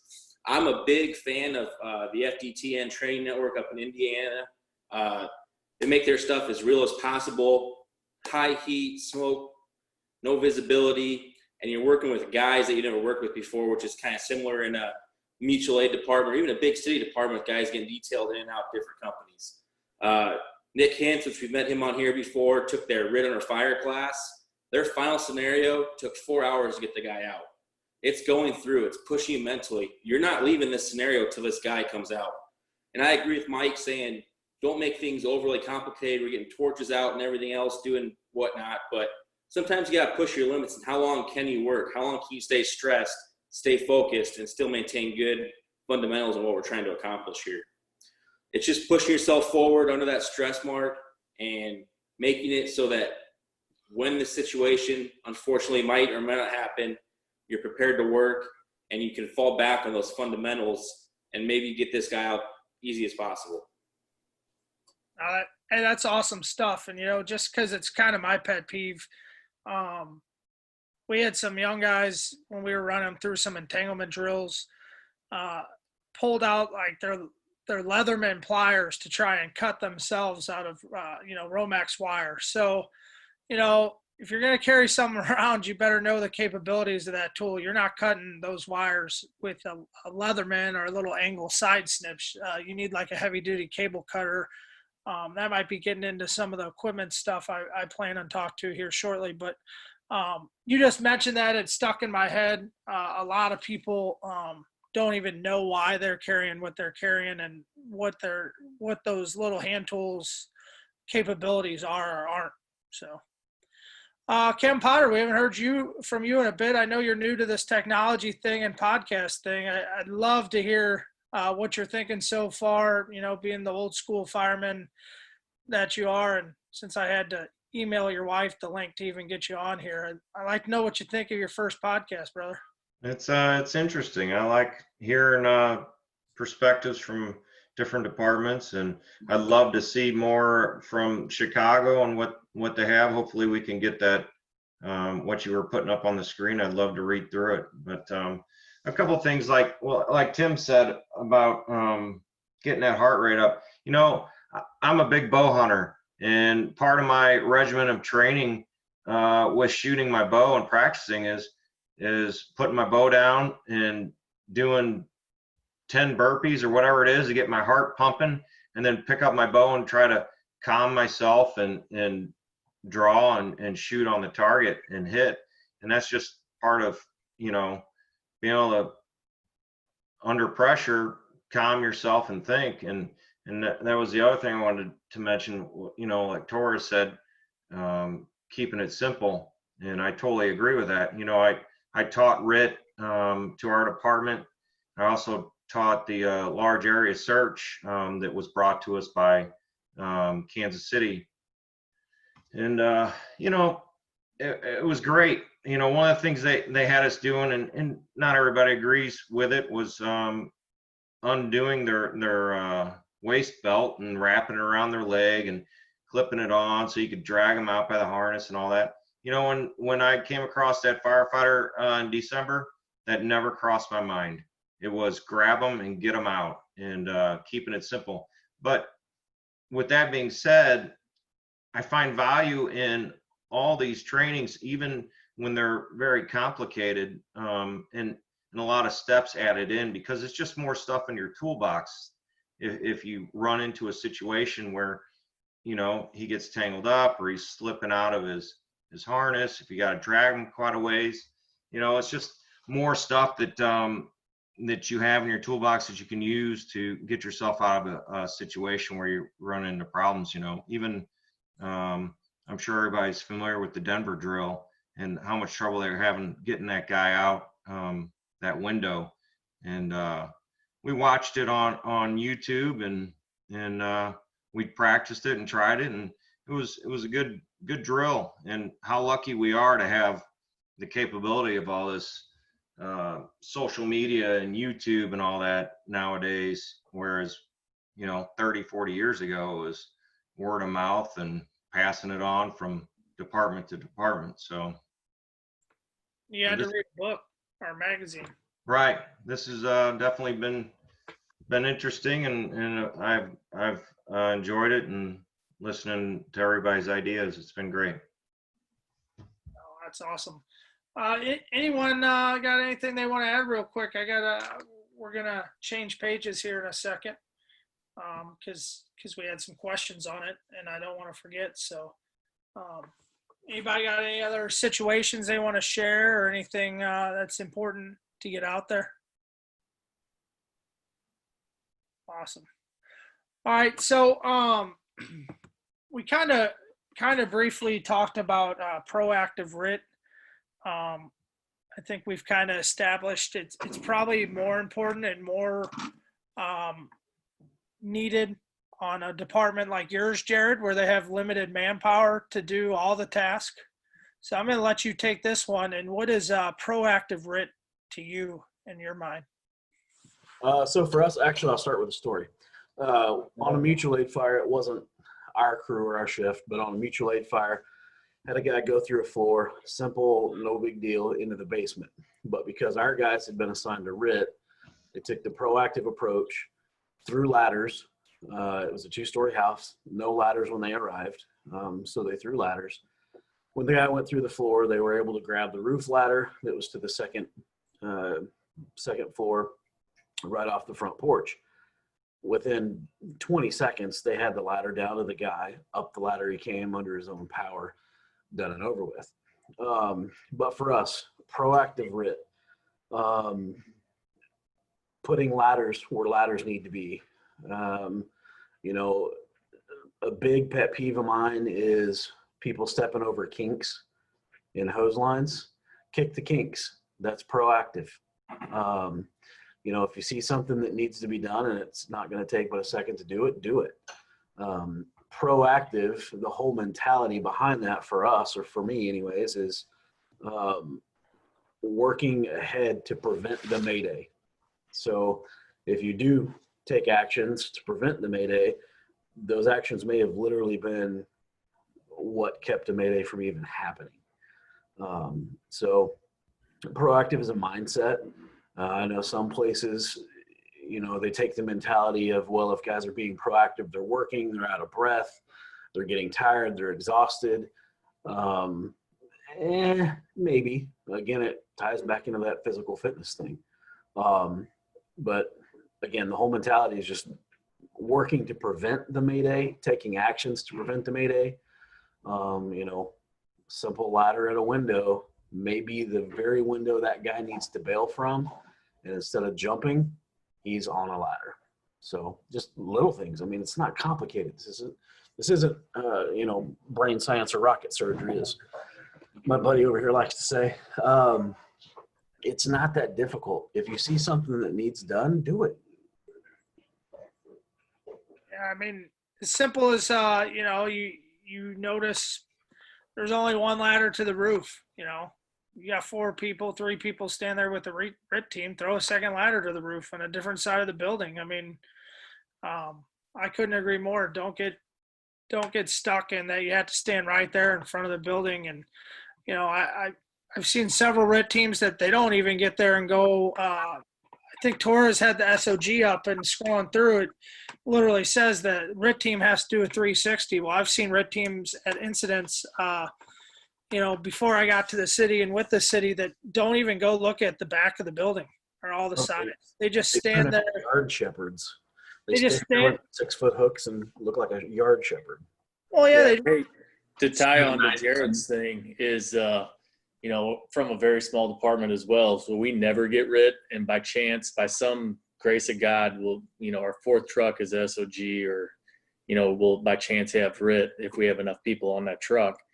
But proactive as far as we'll take the crew, if our crew is assigned to RIT, reread the building together. We'll throw ladders, see if it's a basement, try to check out the exits, what kind of windows, you know, what's going to be the easiest way, you know, we get this guy out of the 1st floor, 2nd floor, basement, whatever it is. We do it as a crew. So it's not just the officer doing a 360 looking around to see what our point of entry or exit is going to be. It's all of us looking together. We have our cache together. That might change our cache of tools. We're not a Chicago or St. Louis City. We don't have that much stuff, man. We get what we get, but we might have to change it up a little bit to make something happen. So our cache of tools kind of depends on what that house is, or what that building reads, or what the manpower is even. That's just what we do. Is we'll go all the way around with the whole crew and make sure everybody understands that. If they want us to, we'll throw ladders every time. That's not an issue. If they want us to do a, you know, flake a line, pull a second line to get it positioned for a different crew, we'll do that as RIT. But unfortunately, where I'm at, we don't have RIT. It's us. It's us or the guys inside the house who's going to make that rescue. I think one thing I think it's a mentality thing, but RIT should be an actionary item, not a reactionary item. I agree. Oftentimes it's viewed as a reaction to an incident. Mm-hmm. No, you act to that incident. You shouldn't be reacting, because then you're shooting from the hip. Yeah, I mean, you almost, in smaller, limited manpower situations, you're almost, I think, better off just having a crew there. I mean, I think everyone's done it for years. I know they coined it, I think, in Phoenix, of that whole on deck thing. But, you know, just having a company ready to go to work no matter what it is probably the safest thing to do it. And, you know, I kind of like the idea, if you have 4 people, splitting them, you know, sending 2 one way and 2 the other way, and then kind of meeting up and see what you saw.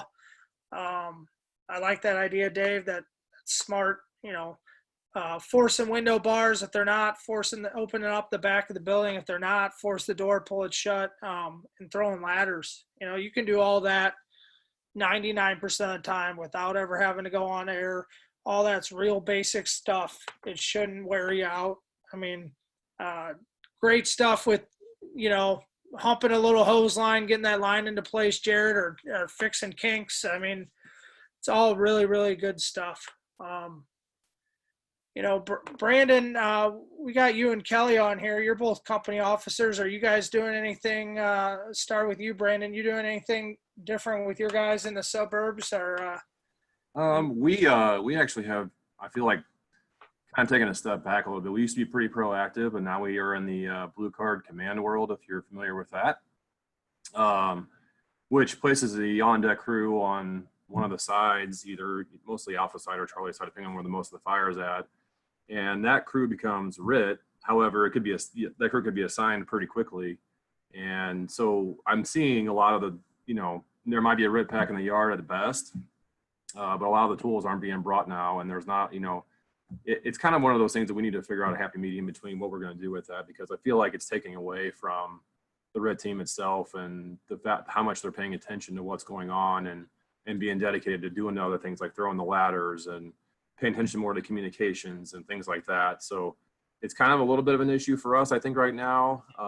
Like I said, it's being talked about, but we're not really sure where that direction is going to go just yet. So blue card works for the most part with us. Other than that one part is our biggest problem right now. So that's something that we need to work on. So I would say we have a little bit of an issue with that at this point. So Awesome. How about you, Kelly Foster? I wanted the kind of the area that I work in. Our district borders Brandon, but the geographic location, the kind of the operate from the operations aspect, it varies quite a bit. I have to change radio banks pretty frequently because we're in kind of the South Bank, but everyone that touches us, some are on the East Bank and some are on the North Bank. And when you go to those different areas, they kind of handle RIT in a different fashion. So it's kind of the central area, central to west area where Brandon was talking about, we do are pretty heavy, you kind of on the blue card model. The other areas are more the old school. They just kind of assign the last company on the scene as RIT. And I mean, just to be frank about it, it's not taken all that serious. Some people will actually pull RIT equipment out. Most don't. We had a fire about 3 weeks ago. My company got assigned the RIT, brought our tools up. We did our 360. It was a 1,000 square foot house, fire out 2 windows in the back, kitchen, not a big deal.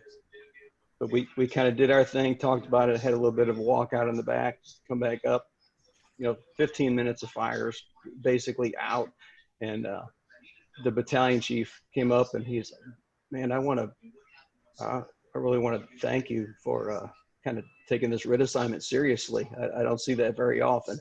And it was kind of surprising to me because, well, you should see that every time. This shouldn't be the exception. This should be the rule. But unfortunately, it is kind of the exception to people taking the RIT assignment seriously anymore. It was a hot topic.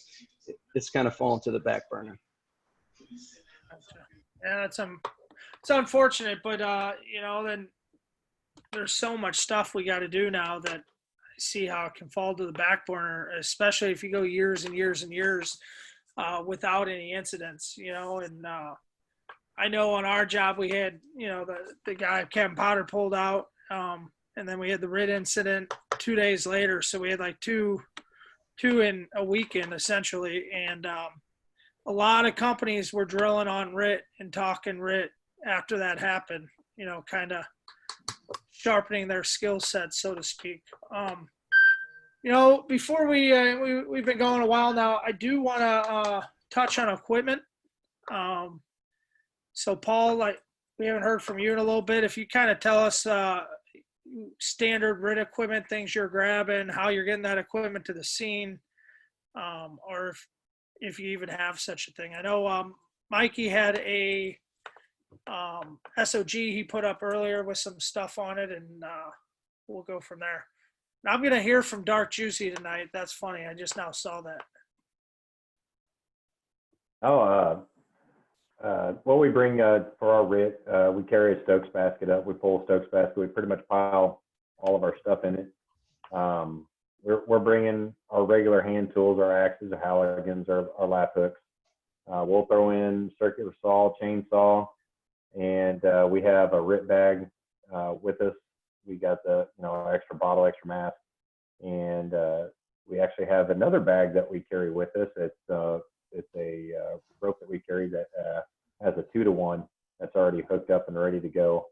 And we've been tinkering with that. If we got to pull people out, we can use that to lift people up out of windows. I'm sure some people have seen it. You just hook it to the top of your ladder, set your ladder up over the window or wherever you're going out, and pull the pulley in with you, hook the harness, hook their air pack, pull them up out of there, have the guys outside pull, and pull the guy up out of the window.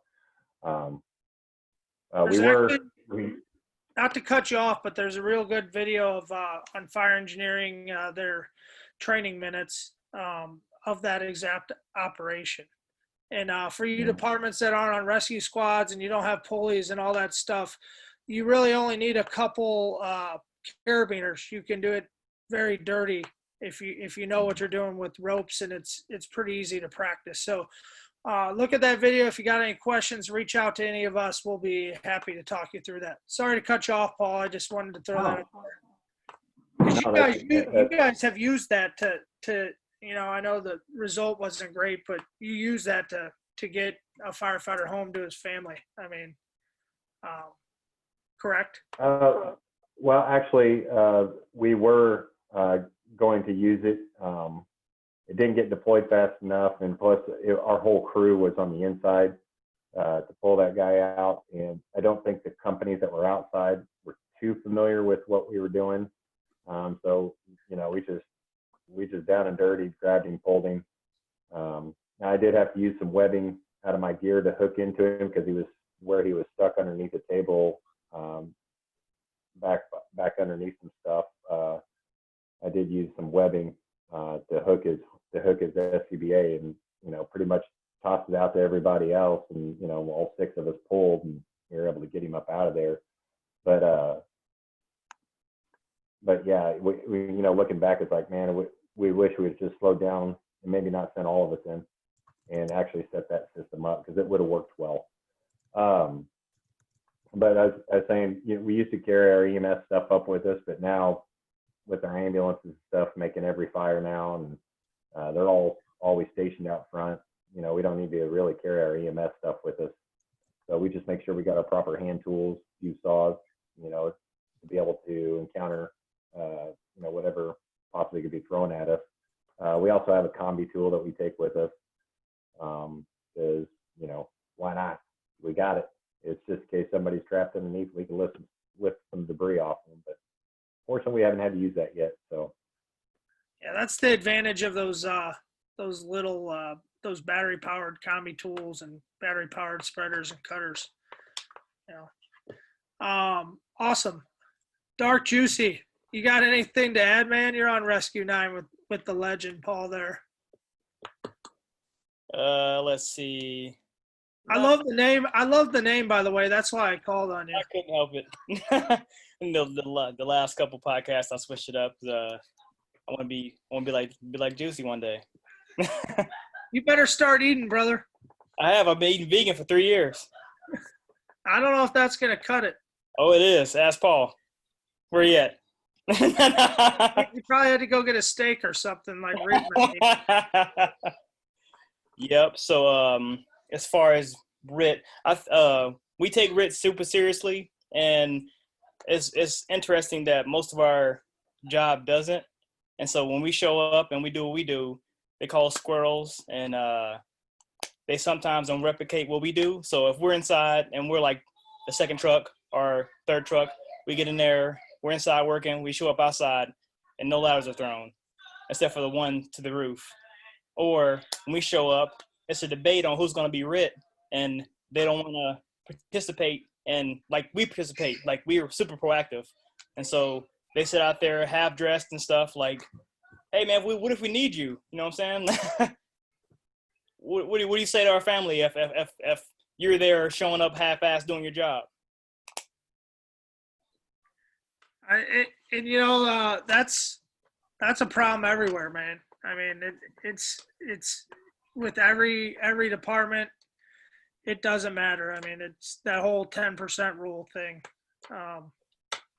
You just got to hope that the people that want to, the new people, you can ingrain into them the right philosophy, and eventually things will get better. And the good dudes will eventually run off people that don't care about the job or care more about their side job than being good at this job, and know all the NFL statistics from last week, but can't tell you where the radio channels are on the radio. So, Hey, Jeff.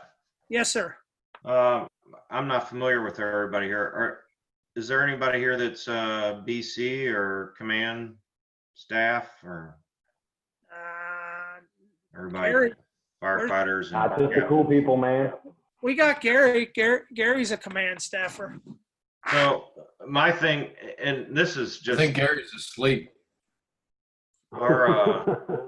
unfortunately, it comes down to, like say our department, we trained our department on RIT probably 2008, 2009.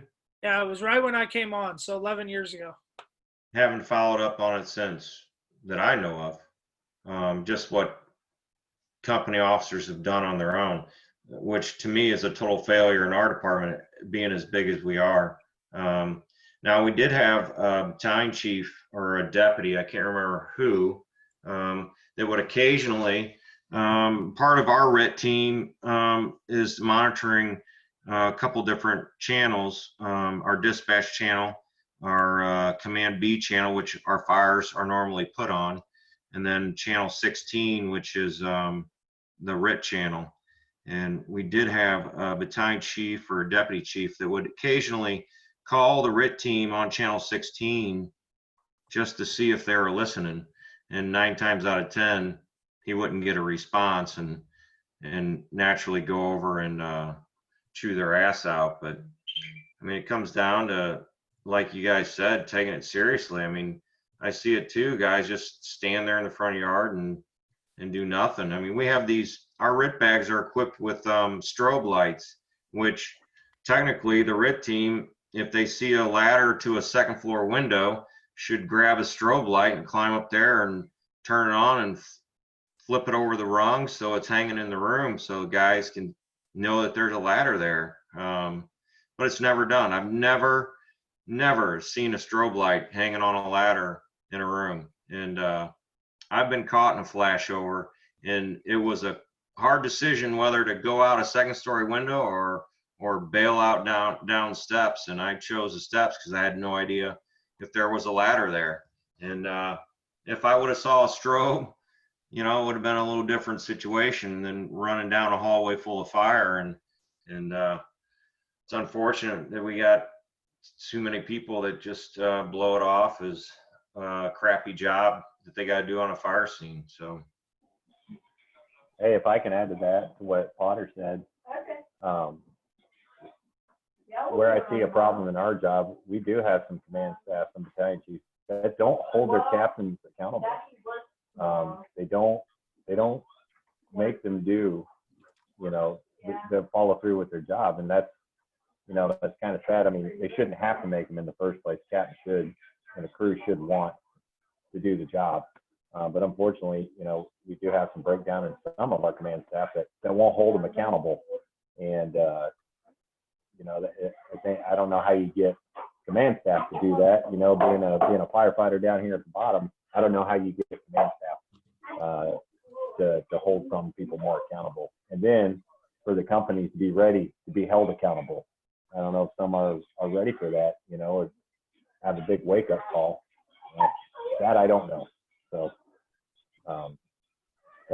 that's all I see right now. So. Yeah, you know, and it's kind of a hard thing to approach, but my captain was actually joking yesterday about, you know, some of these old school chiefs could never survive the way they yelled at people and held people accountable in today's fire department, because it's changed. And, you know, the only solution I see is, you know, you got to buy your time and get the right people in the right places and hope that works. Cause, you know, it's hard. I'm just a private with not much time on the job. So I'm not making any of these big decisions. You know, like Captain Potter's got a bit more influence than, you know, Tim and I, with more time on the job and being promoted. But yeah, it's not a great solution, but it's at least reassuring to hear that a lot of departments have the same problems as us. You know, we're not the only ones. And Jeff, I do want to say that, you know, coming from a private standpoint with, you know, a couple of years on the job, it's encouraging to me when I get my ass chewed. That means that the person that is in charge of me and my growth, they actually care about what I'm doing and where I'm going. If I screw up and it just kind of goes unnoticed and people just kind of prance around it and, oh yeah, it's a good job, and I know in the back of my head that that's not a good job, and that doesn't get corrected, I know that that person doesn't really have my best interest in mind.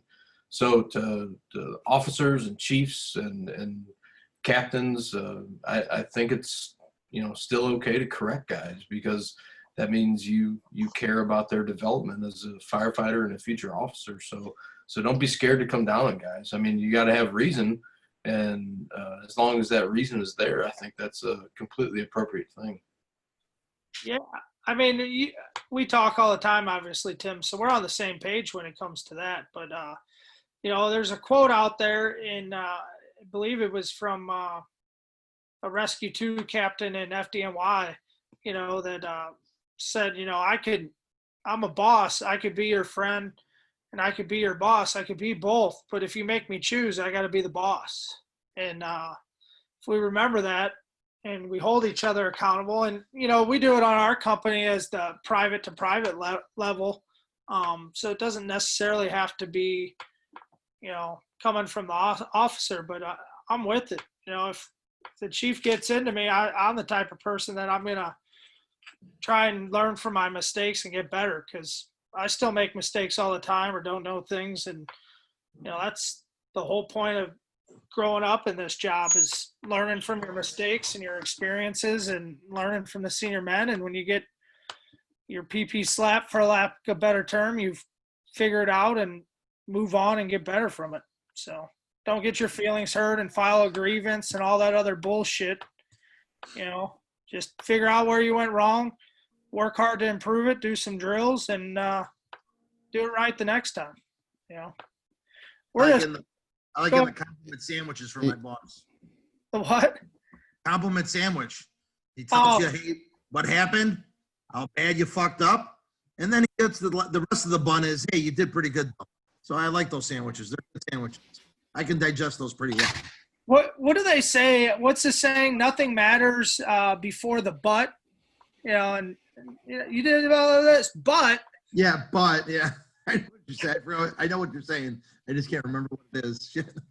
That's good. But yeah, I don't mind. Every once in a while, I don't mind a good attaboy too, though. The attaboys go a long way. I know, don't give them out frequently, but every once in a while, even when it's really shitty and it's bad, and you know the time, whatever happened was just all bad. That reassuring of, hey, you know what? We did as much. We never quit. We did as much as we could, and we never quit. That goes a long way. You know, not everything always has to be detrimental. It doesn't have to be like, hey, all day you suck at life. You know, that sucks. You know. Oh yeah, you know, Tim and I came on under. Well, he was my second captain, but spent the most time in engine with them. But very similar captains, and the handful of times he said, "Hey, good job," meant a lot more than some guy, you know, that tells you everything you do is good, because that's not the case. I mean, we don't all get trophies in this line of work. That's just not how it works. You know, you're going to make mistakes. You got to learn from them. And, you know, you should get called out when you don't do what you're supposed to.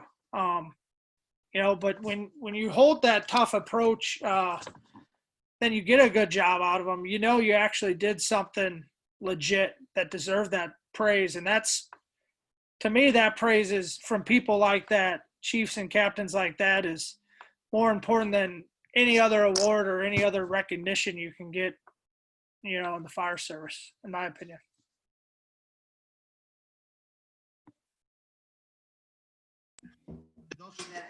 Chiefs, Gary, you guys did a tough job. I mean, that's not easy to sit there and to have to literally, you know, if you're in that situation, that's tough.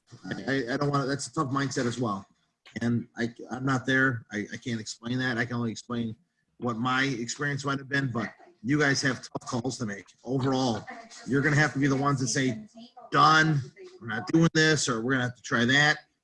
Good or bad outcome, it's up to you. You know, sometimes there's a lot of shit on your shoulders, and it's tough. So I give kudos to you guys. If anyone's ever read, well, and you know, and that's, and there's some of that, and every time you go to any type of a training class, and we hear the same thing, and all of us here in this room have heard the same thing. I wish the chief was here to hear this. I wish, you know, that, and I guess I have a kind of a different mindset than a lot of them, because I enjoy going to training classes. I enjoy keeping up with the things. I enjoy doing the interaction with the and the skills and everything else with the guys, and that's something I have to do to make sure that, you know, go back to the Mayday. If I'm not participating in a Mayday drill, I don't know how I'm going to react if we're in a situation where somebody's going to call that. We even had a situation where some of our guys kind of turned on me in a training exercise. They actually had a plan to call a Mayday to kind of, if you will, do a training exercise for me unknowingly. They called the Mayday. They had it lined out even with our mutual aid company. They pulled the guy out all the way to stripping him out of his gear like they were doing false CPR on him. Again, training me. Didn't know they were going to do it at the time. Was kind of scared shitless. But then in the end, I was very appreciative of that because they were testing me. And if you don't test yourself to that, how do you know how you're going to react or respond into that situation? Whatever it is that you have to do, you know, your position is no different. You know, a chief position is no different than a company officer's position, no different than a driver position, no different than a firefighter position. There's things that you have to make sure that you do. Keep your list in check so that you can do what you need to do at the time you need to do it. You don't keep that list into check, and then whenever you're called upon or whenever you get into the height of battle, it's lost. You don't know how you're going to react. You don't know what you're going to do. So, you know, you have to keep up with that stuff. Kind of going back to a couple of the things that we talked about, you know, when you start talking about this stuff, even with calling a Mayday, you know, the lunar stuff, you know, all that, like we said, all that's bullshit. You know, tell me who you are and where you are. If I'm doing my job, I know all that stuff already. I don't really, you know, we can even kind of get away from unit numbers because if somebody has detailed out to somewhere else, you're working trade time, we cross staff. Tell me your name. I can find you by your name because you have to keep track of people so that you know them well enough. Whenever they call, you know that they were on this truck. That's where I had them assigned to. So it's kind of the same things that you talked about. But again, when you get put into that position, you have to, again, assume the responsibilities to be able to do what it is you have to do to the best of your abilities and be able to complete that assignment. And it's keeping up with it and training with it, knowing your guys, being comfortable with it, and, you know, train and practice. You know, there's a lot of different things there. You know, be comfortable with it. That's good stuff. I'm glad you finally were able to say something, Gary, instead of just taking notes on doing. I've been enjoying the conversation. I've had a blast tonight. I'm just seeing what kind of chiefly notes you're taking that I'm going to hear about later during our I'm good. I'm good. So, I'm good. Boris, you brought up an interesting point, though, in about decisions chief have to make. And I looked up on my desk, and 3,000 Degrees, that book, I can't remember the name, but it's a good book. You Good should one. check it. What? That's a good one. Yeah, it's about the chief from the Worcester Cold Storage fire in '99.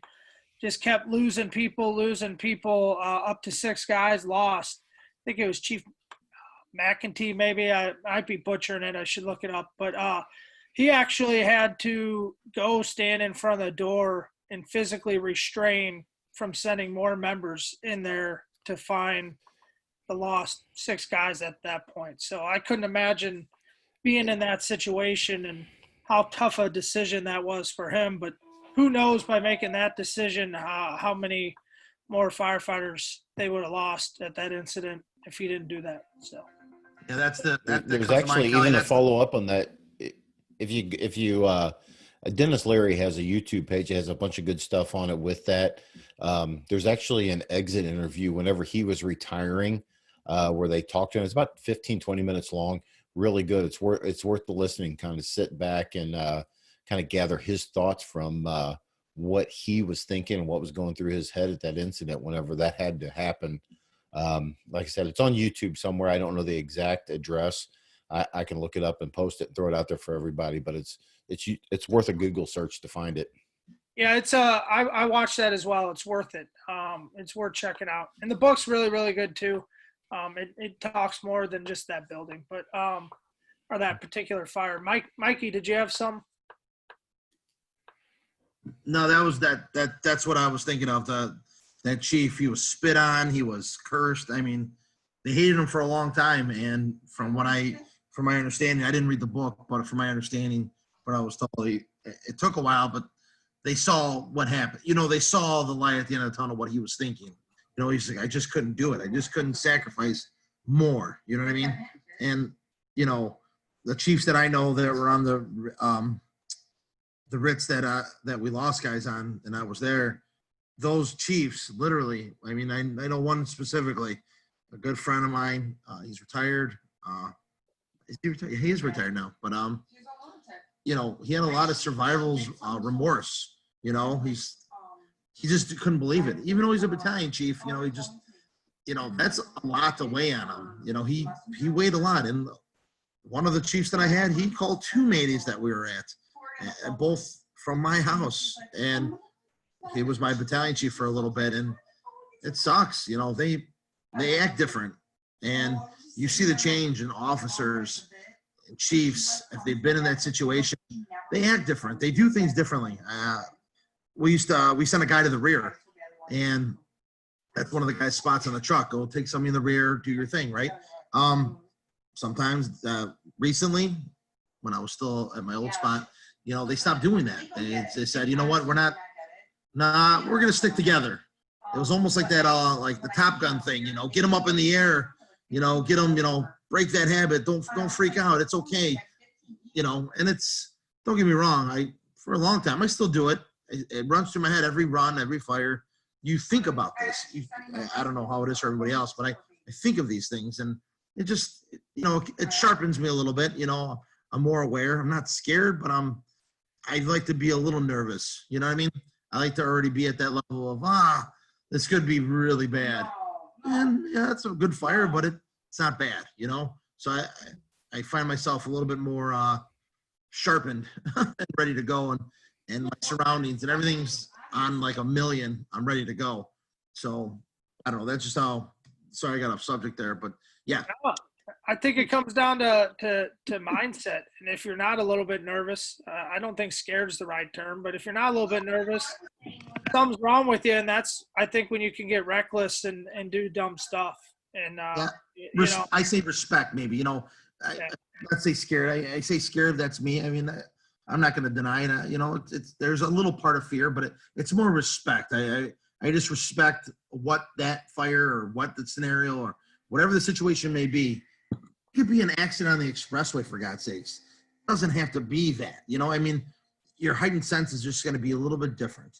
You just respect the call every single time. I don't know. Maybe that's me, I guess. No, I think it's. I mean, don't necessarily care. It sounds bad. I don't necessarily care about myself, but I don't want to do anything to get anyone else jammed up.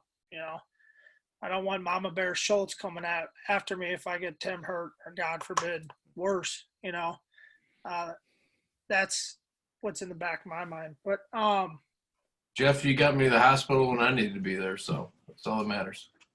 I was driving like a banshee, brother. I don't know how it worked, but your wife was calling me within 5 minutes, ready to chew me out. I'm like, it's Tim's fault. Yeah, I have no idea how that happened. Awesome. That's probably a story for another time, though, allegedly. So, all right. Gary got that video, and it was Chief McNamee. He posted the link in the page. We've been going at it for about 2 hours now. So before we wrap up, I know, Hannah, you had some RIT bag questions, and forgive me, I didn't pull up the exact questions, but you happen to be here. So you can ask your own questions, and there's plenty of great minds in this chat room that we'd be happy to help you out. Hey, yeah, I appreciate that. Let me see if I can screen share this picture.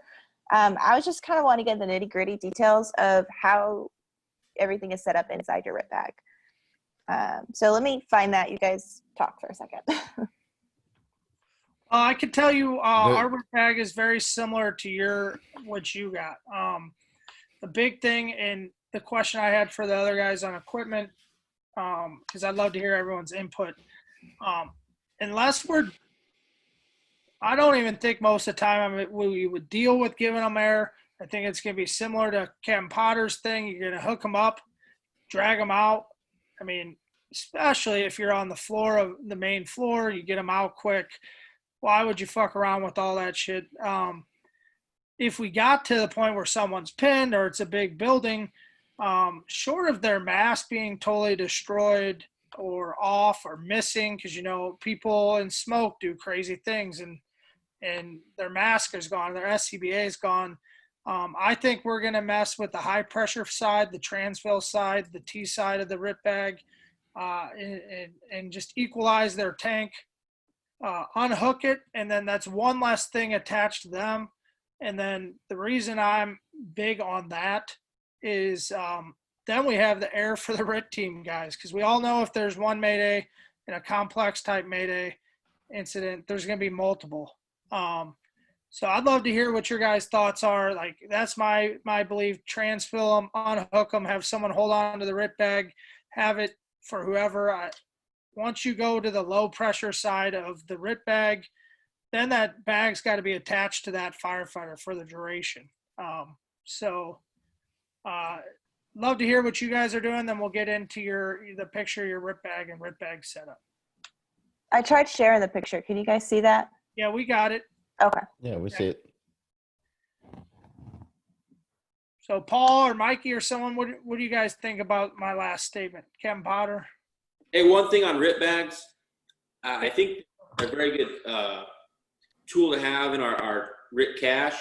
But if you're not getting that out every day and knowing what side is the low pressure side, the high pressure side, how it hooks up, just like going on I'm going to say it's an EMS call, and you know exactly where your stuff is, your EMS bags. It should be the same mindset for these RIT bags.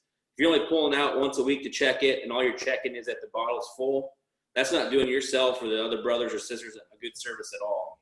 Make this like your EMS bag, where you know exactly where everything's at, secondhand, and you can get to it quickly and know how it operates. So that's a big thing about having any RIT pack you have, whether it's a Scott, MSA, whatever, homemade pack. Just have that familiarization with it.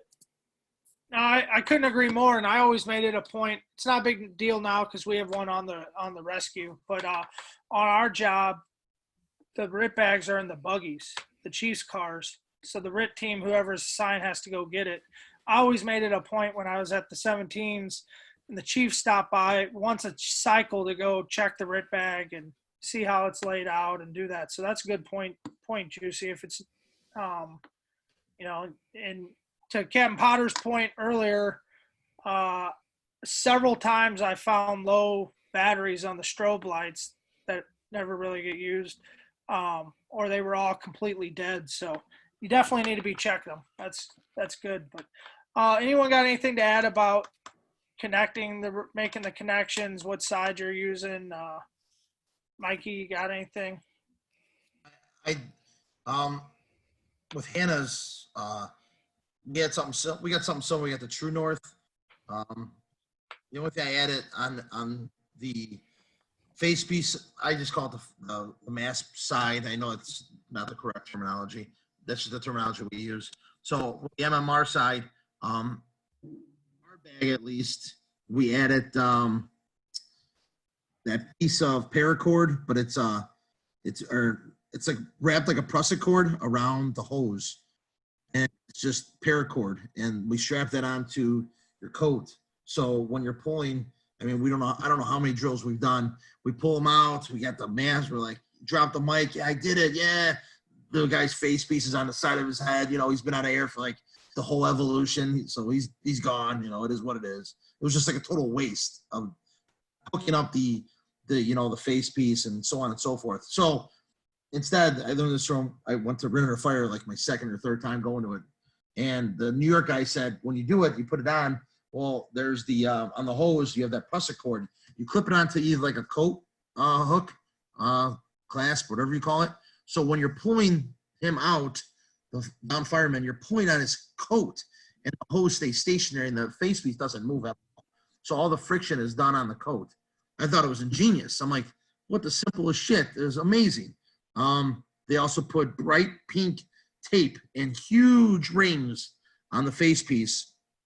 If you have to do it with the gloved hand, it's way easier, and it's so, a little bit more visible to see from, what you can see. The hoses are 25 feet long for ours. We have an MR side,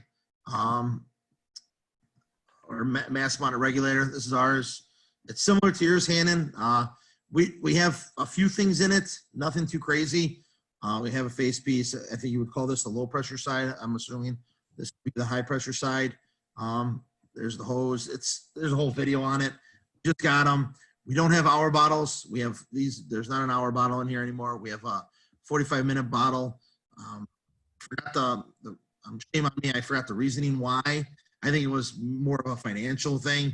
The 1 hour bottle was hard to find when they bought all the G1s. They didn't financially want to buy that. So they said, screw it, we'll give you a 45-minute bottle. But everybody on every company now has 45-minute bottles. So I think it was kind of, hey, whatever, here you go kind of deal. But there's a couple chalks, a couple cutters, a cutter in there, the lobster cutters, the good ones. And that's about it. It's just a light bag. Every truck in the city has one, no engine, just every truck. Squad's got one as well. I'm not going to go into the special rigs, but every rig, they're all the same. They're all in the same spots. They're pretty much, everything's laid out. That's the best. I think one of the best thing we have is consistency in the city, is that the rigs are identical.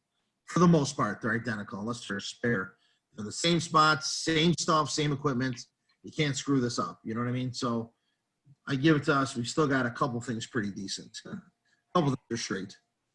Gotcha. Yeah. One of the questions I was going to ask about that is, what additional tools do you carry maybe on top or inside of your RIT bag? So you already answered that, Torres, but maybe Jeff and Tim on St. Louis, or Captain Potter, what do you guys carry with your bag?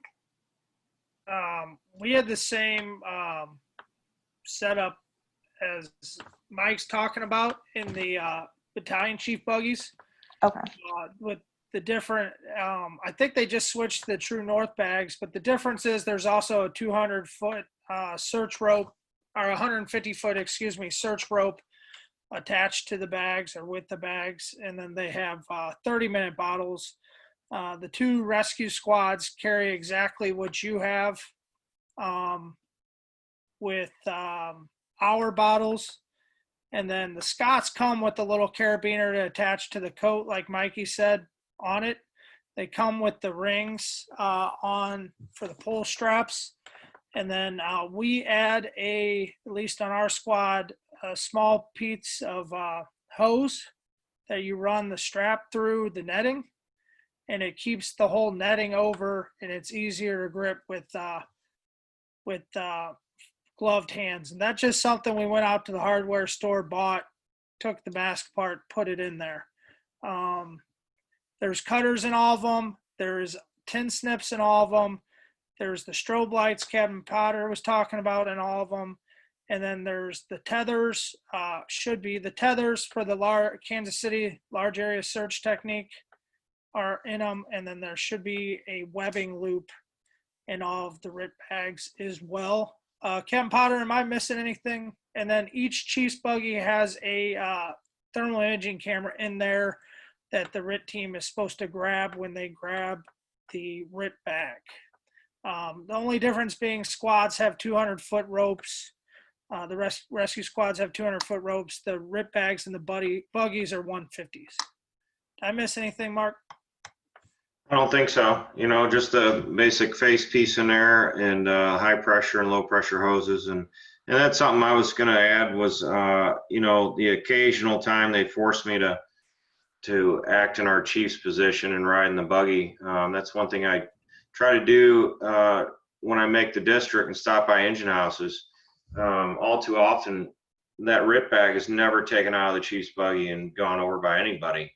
And I make it have it to get these guys to pull it out and go through it. And you know, the first time I did that, everybody was guessing at what our high pressure hose was, what the low pressure hose was, and it was like a 50-50 shot. You know, nobody knew that the high pressure hose is simple to know, is just it's the stiff hose, and the low pressure is the flexible soft hose. But you'd be surprised how many guys that didn't have any idea the difference between the two, or even where they connected. So it's sad, but something that I try to do every now and then when I'm in the buggy. I get it out and make every engine house go through it. So. Well, shout out to Neville's. He's on here. I think he's on yours, Nathaniel. But we were talking about some of this RIT stuff, and he's like, you know, I've ever practiced with connecting this. Like, what if your firefighter's, you know, face piece is popped or burnt through or not there or whatever, you know, and the way it's stored in, you know, our RIT bag, like you guys saw, none of it's pre-connected. So what if you're in low vis or no vis? Can you connect all of that quickly, efficiently, and get it on your firefighter? So that's something I personally have worked on, thanks to that conversation I had with him. Have you guys done any training like that when you include that with your RIT trainings? I'm just surprised you guys got bags. You got bags for your RIT stuff? We don't have bags. It's just a bottle that sits there that's already hooked up to the transfill line. And the only thing that has a bag is the mask.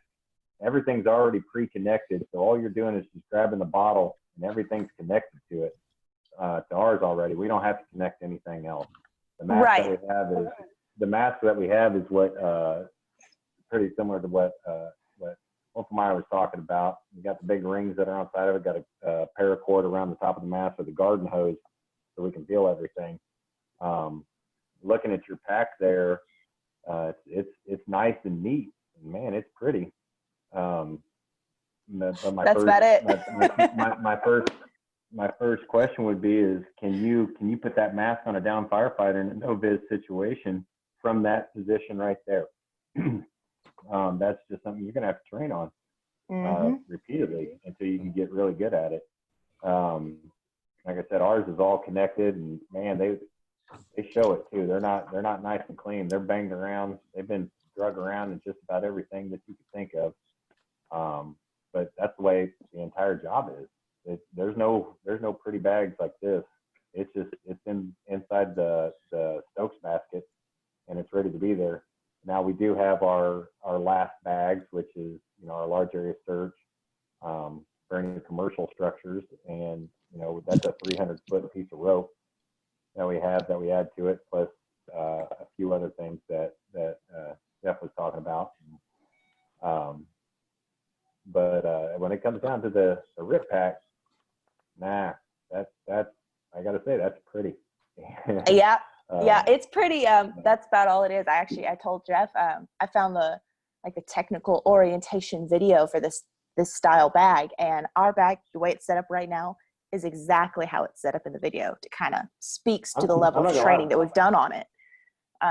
Personally, when I went through the academy, we trained with having this all like already connected, to your point, Paul, of being able to snap it on your firefighter fast. And now it's not. So when Neville's brought that up to my attention, I'm like, oh shit.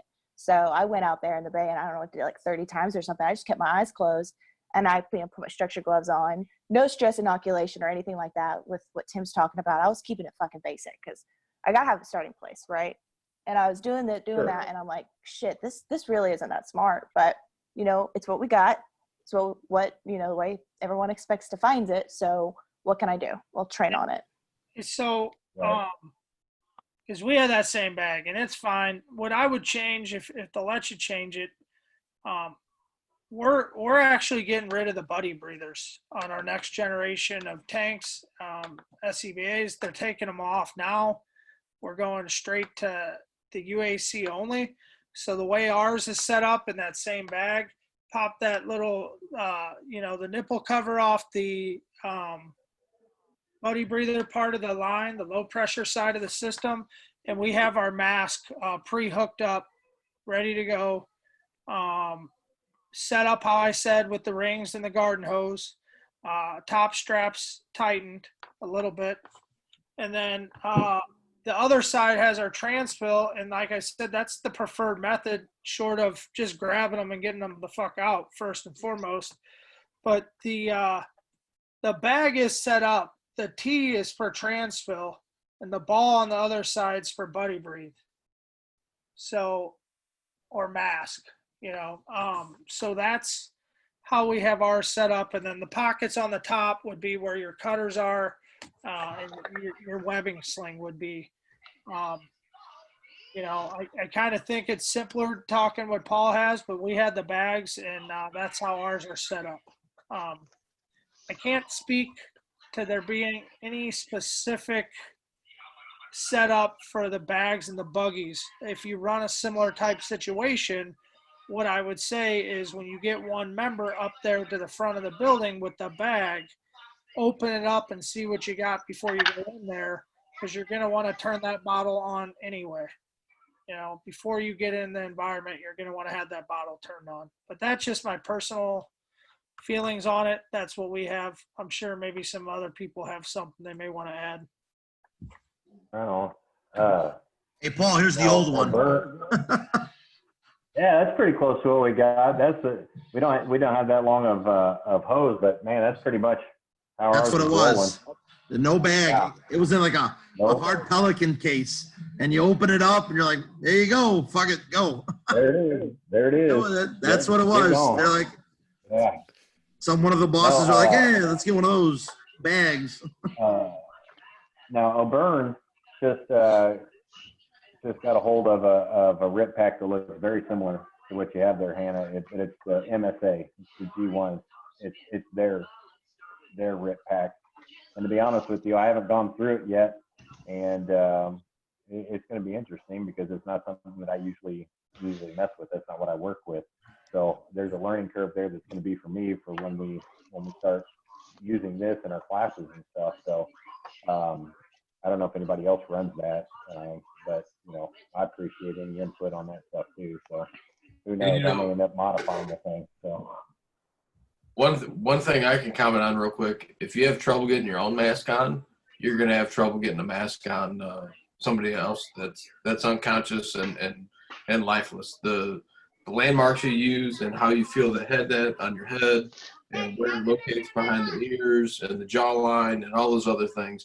If you put your mask on every day and you go through all those things, that's going to make that way easier. If you are in a tough situation and you can't get your own mask on, it's foolish to think that you're going to be able to get one on someone else. So just keep that in mind. Mm-hmm. Good point. Excellent point. I really like that. Yeah, I know at one point we were talking about the mask up drills. I think it was on here.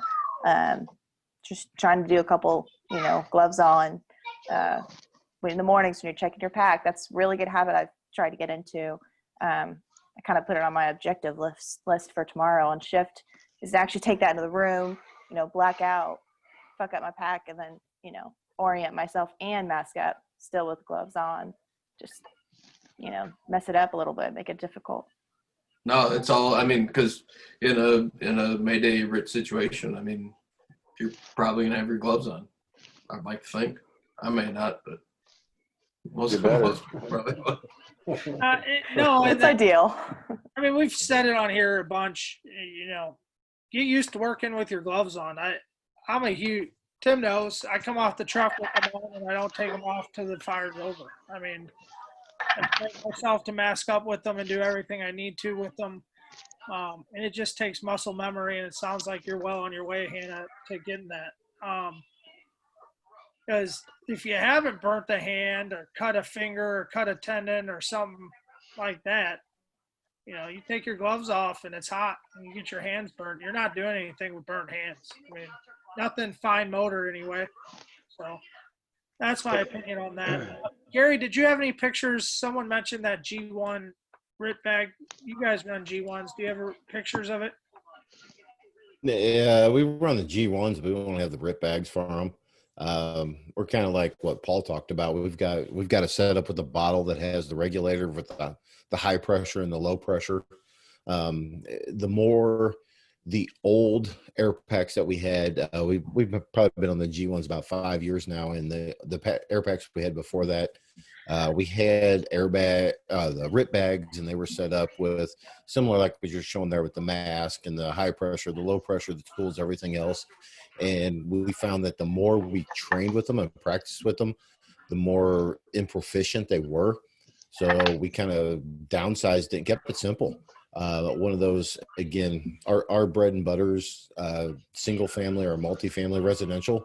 Majority of the times, if we have a guy hung up in one of those, we can hopefully get them out faster than what we can possibly change their mask out. Again, we train and we practice for that trap situation, the commercial building, the longer extrication of a person.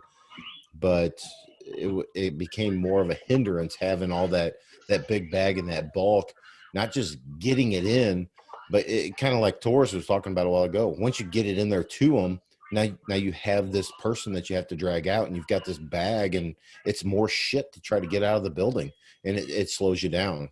So yeah, we really went away from a lot of that. Ours is like I said, it's similar like the picture Mike showed a while ago. It's a cylinder with two separate hoses coming off of it. We've got a similar like we talked about, but we have on the one that's the high pressure is a golf ball, and the one that's the low pressure is a tennis ball. So you can feel the difference to the two sizes of balls. And then whenever we practice with it, we practice everything gloved hands. I think that's one of the biggest things. To keep it simple, we were talking a little bit about gloves. If you're going to be using this, you're going to be using it with gloved hands. Even when you check it, as you're checking it coming off of your truck, put your gloves on, because that's how you're going to be using that equipment. Put your gloves on. That's, keep it simple. So one thing we trained on, if I remember correctly, Neville's correct me if I'm wrong, but in the academy, of course, this was on, finished concrete, so not fucking realistic whatsoever. But we had those bags, like I showed you in the picture, and we would practice actually putting our Firefighter on the bag and then pushing, dragging, whatever method we use to get the Firefighter out, to kind of consolidate these two pieces of cumbersome weight. Wrong word. Has anyone tried that, trained with that? It wasn't realistic the way we did it, because we're just sliding on the floor, and that's there's no clothes, there's no carpet and furniture and shit and whatever else. So what do you guys think about some of that? Are you talking about having the bag attached to the Firefighter? The down Firefighter? We would put the Firefighter on top of the bag and then basically push them together is how it ended up happening. Again, kind of like we talked about, it's more crap you got to keep track of. There's more shit. It kind of like Jared's showing right there. Awesome. It's kind of think zero visibility. How are you going to keep track of that? Something's going to pull. It's going to pull loose. It's more stuff to keep track of. Again, not sounding like that I'm downing RIT bags or any of that, but it's something you have to practice that and be proficient at. But again, the more bulk you have with it, and the more thought process you put into it and the more complicated you make it, the less people are going to use it because it's not practical. That makes a lot of sense. And even like that, when you start trying to put a person on top of that unit, how are you going to drag them out? Because most of the time they're going to roll off of it. Your bag's only so big. And I might have misunderstood you, but if you're trying to put them on top of that bag and drag them out, you're not going to be able to stabilize a person. And again, this person is it's a fully clothed firefighter with SCBA. You know, how are you going to keep them on top of that? Again, we're losing perception of what we need to do. Grab them and get them the hell out of the building. Get them out of the building. The faster you get them out of the building, the faster things are going to start to, and again, it might not be a favorable outcome, but the quicker things start to go into your direction. Get them out of the environment. That's what I was going to say is how many times have we watched a RIT drill where they spend 5 to 6 minutes packaging a firefighter for a 45-second to a minute and a half trip. Yeah. Why? Why did we mess with it? Yeah. Hey, Jared, I got one thing to add to that real quick. You know, a lot of people do these RIT Mayday drills and they drag people across the engine bay floor. But what happens when we have to go up and over something, a foot or 2 foot or 18 inches or something like that? And I think Gary, do you have the video of the figure 8, the webbing thing we did where it's just a real quick and dirty kind of throw the guy face down, and if not, we may have to make one and kind of throw it out there. I don't think I do. But it's something that can really, man, we're so used to just dragging people straight line up and out, and then when it comes to maybe up and over 18 to 24 inches, that really throws people for a loop. So another, if you guys normally do your search and rescue or something like that, and it's always just straight in, straight out, if you throw a vertical obstacle in there, which is pretty realistic, shelving in a store or something like that, that can throw people for a real loop and make them think a little bit. Oftentimes we create our own obstacles. We knock stuff down. We're in a hyper state, so we're knocking chairs over, we're knocking tables over, so we make our own obstacles. And I would add that if you're drilling this stuff, I don't like attaching the RIT bag or anything to them. So if I can, I'm going to transfill them and get it unhooked. I'm pretty sure that came from your guys in Kansas City, Paul, when I learned the whole Kansas City last thing. And then you have that air hookup for anyone in the RIT team that might need it or whatever. Obviously, this is if we can't just grab them and get them out. But I would say when you're drilling all this, like try and avoid at all costs having that RIT bag permanently attached with them, using the low pressure side of the bag, because then somebody else the officer or whoever's with the tick, maybe guiding people out, can hold on to that bag, and then the people getting the firefighter out don't have to worry about it. But the great equalizer is going up steps. Like, that's probably the toughest thing you need to drill. Going down steps, we can figure that. I'll throw the motherfucker down there and they could bounce all the way down to the ground. But going up steps, that's going to be the tough thing, and that's what you need to drill. And there's some stuff products out there. I haven't messed with them. It seems slick. They got that fast board. I think the guys in Philly came up with it. We don't have them, so in a lot of cases you're not going to have that stuff with you anyway. So the best thing, if you're going to practice drags and carries, I'd say get really good at taking people up steps, because if you can do that, everything else is going to be easier. We do the nutmeg carry, I think is the actual name of it. The nutmeg carry is something we practice fairly often. That's a down firefighter upstairs. I think that's going to be from the basement up, or, I think that's the great equalizer, my opinion. Toughest thing we're probably going to have to do. So, man, we've been going 2.5 hours. So I think we're definitely going to have a part 2. I think there's more questions to be answered. As with all stuff we do with this group, we can talk for hours and hours and hours. But we got to remember people on the back end that are listening to this, you know, they're not going to want to sit down for 3 hours and hammer this out. So I think we need to do a part 2. We'll do it when we can get Chad and some more stuff on here, and we'll come up with a list of questions, and we'll go from there. So I'd like to open it up to anybody that's got any closing statements, and then we'll wrap this thing.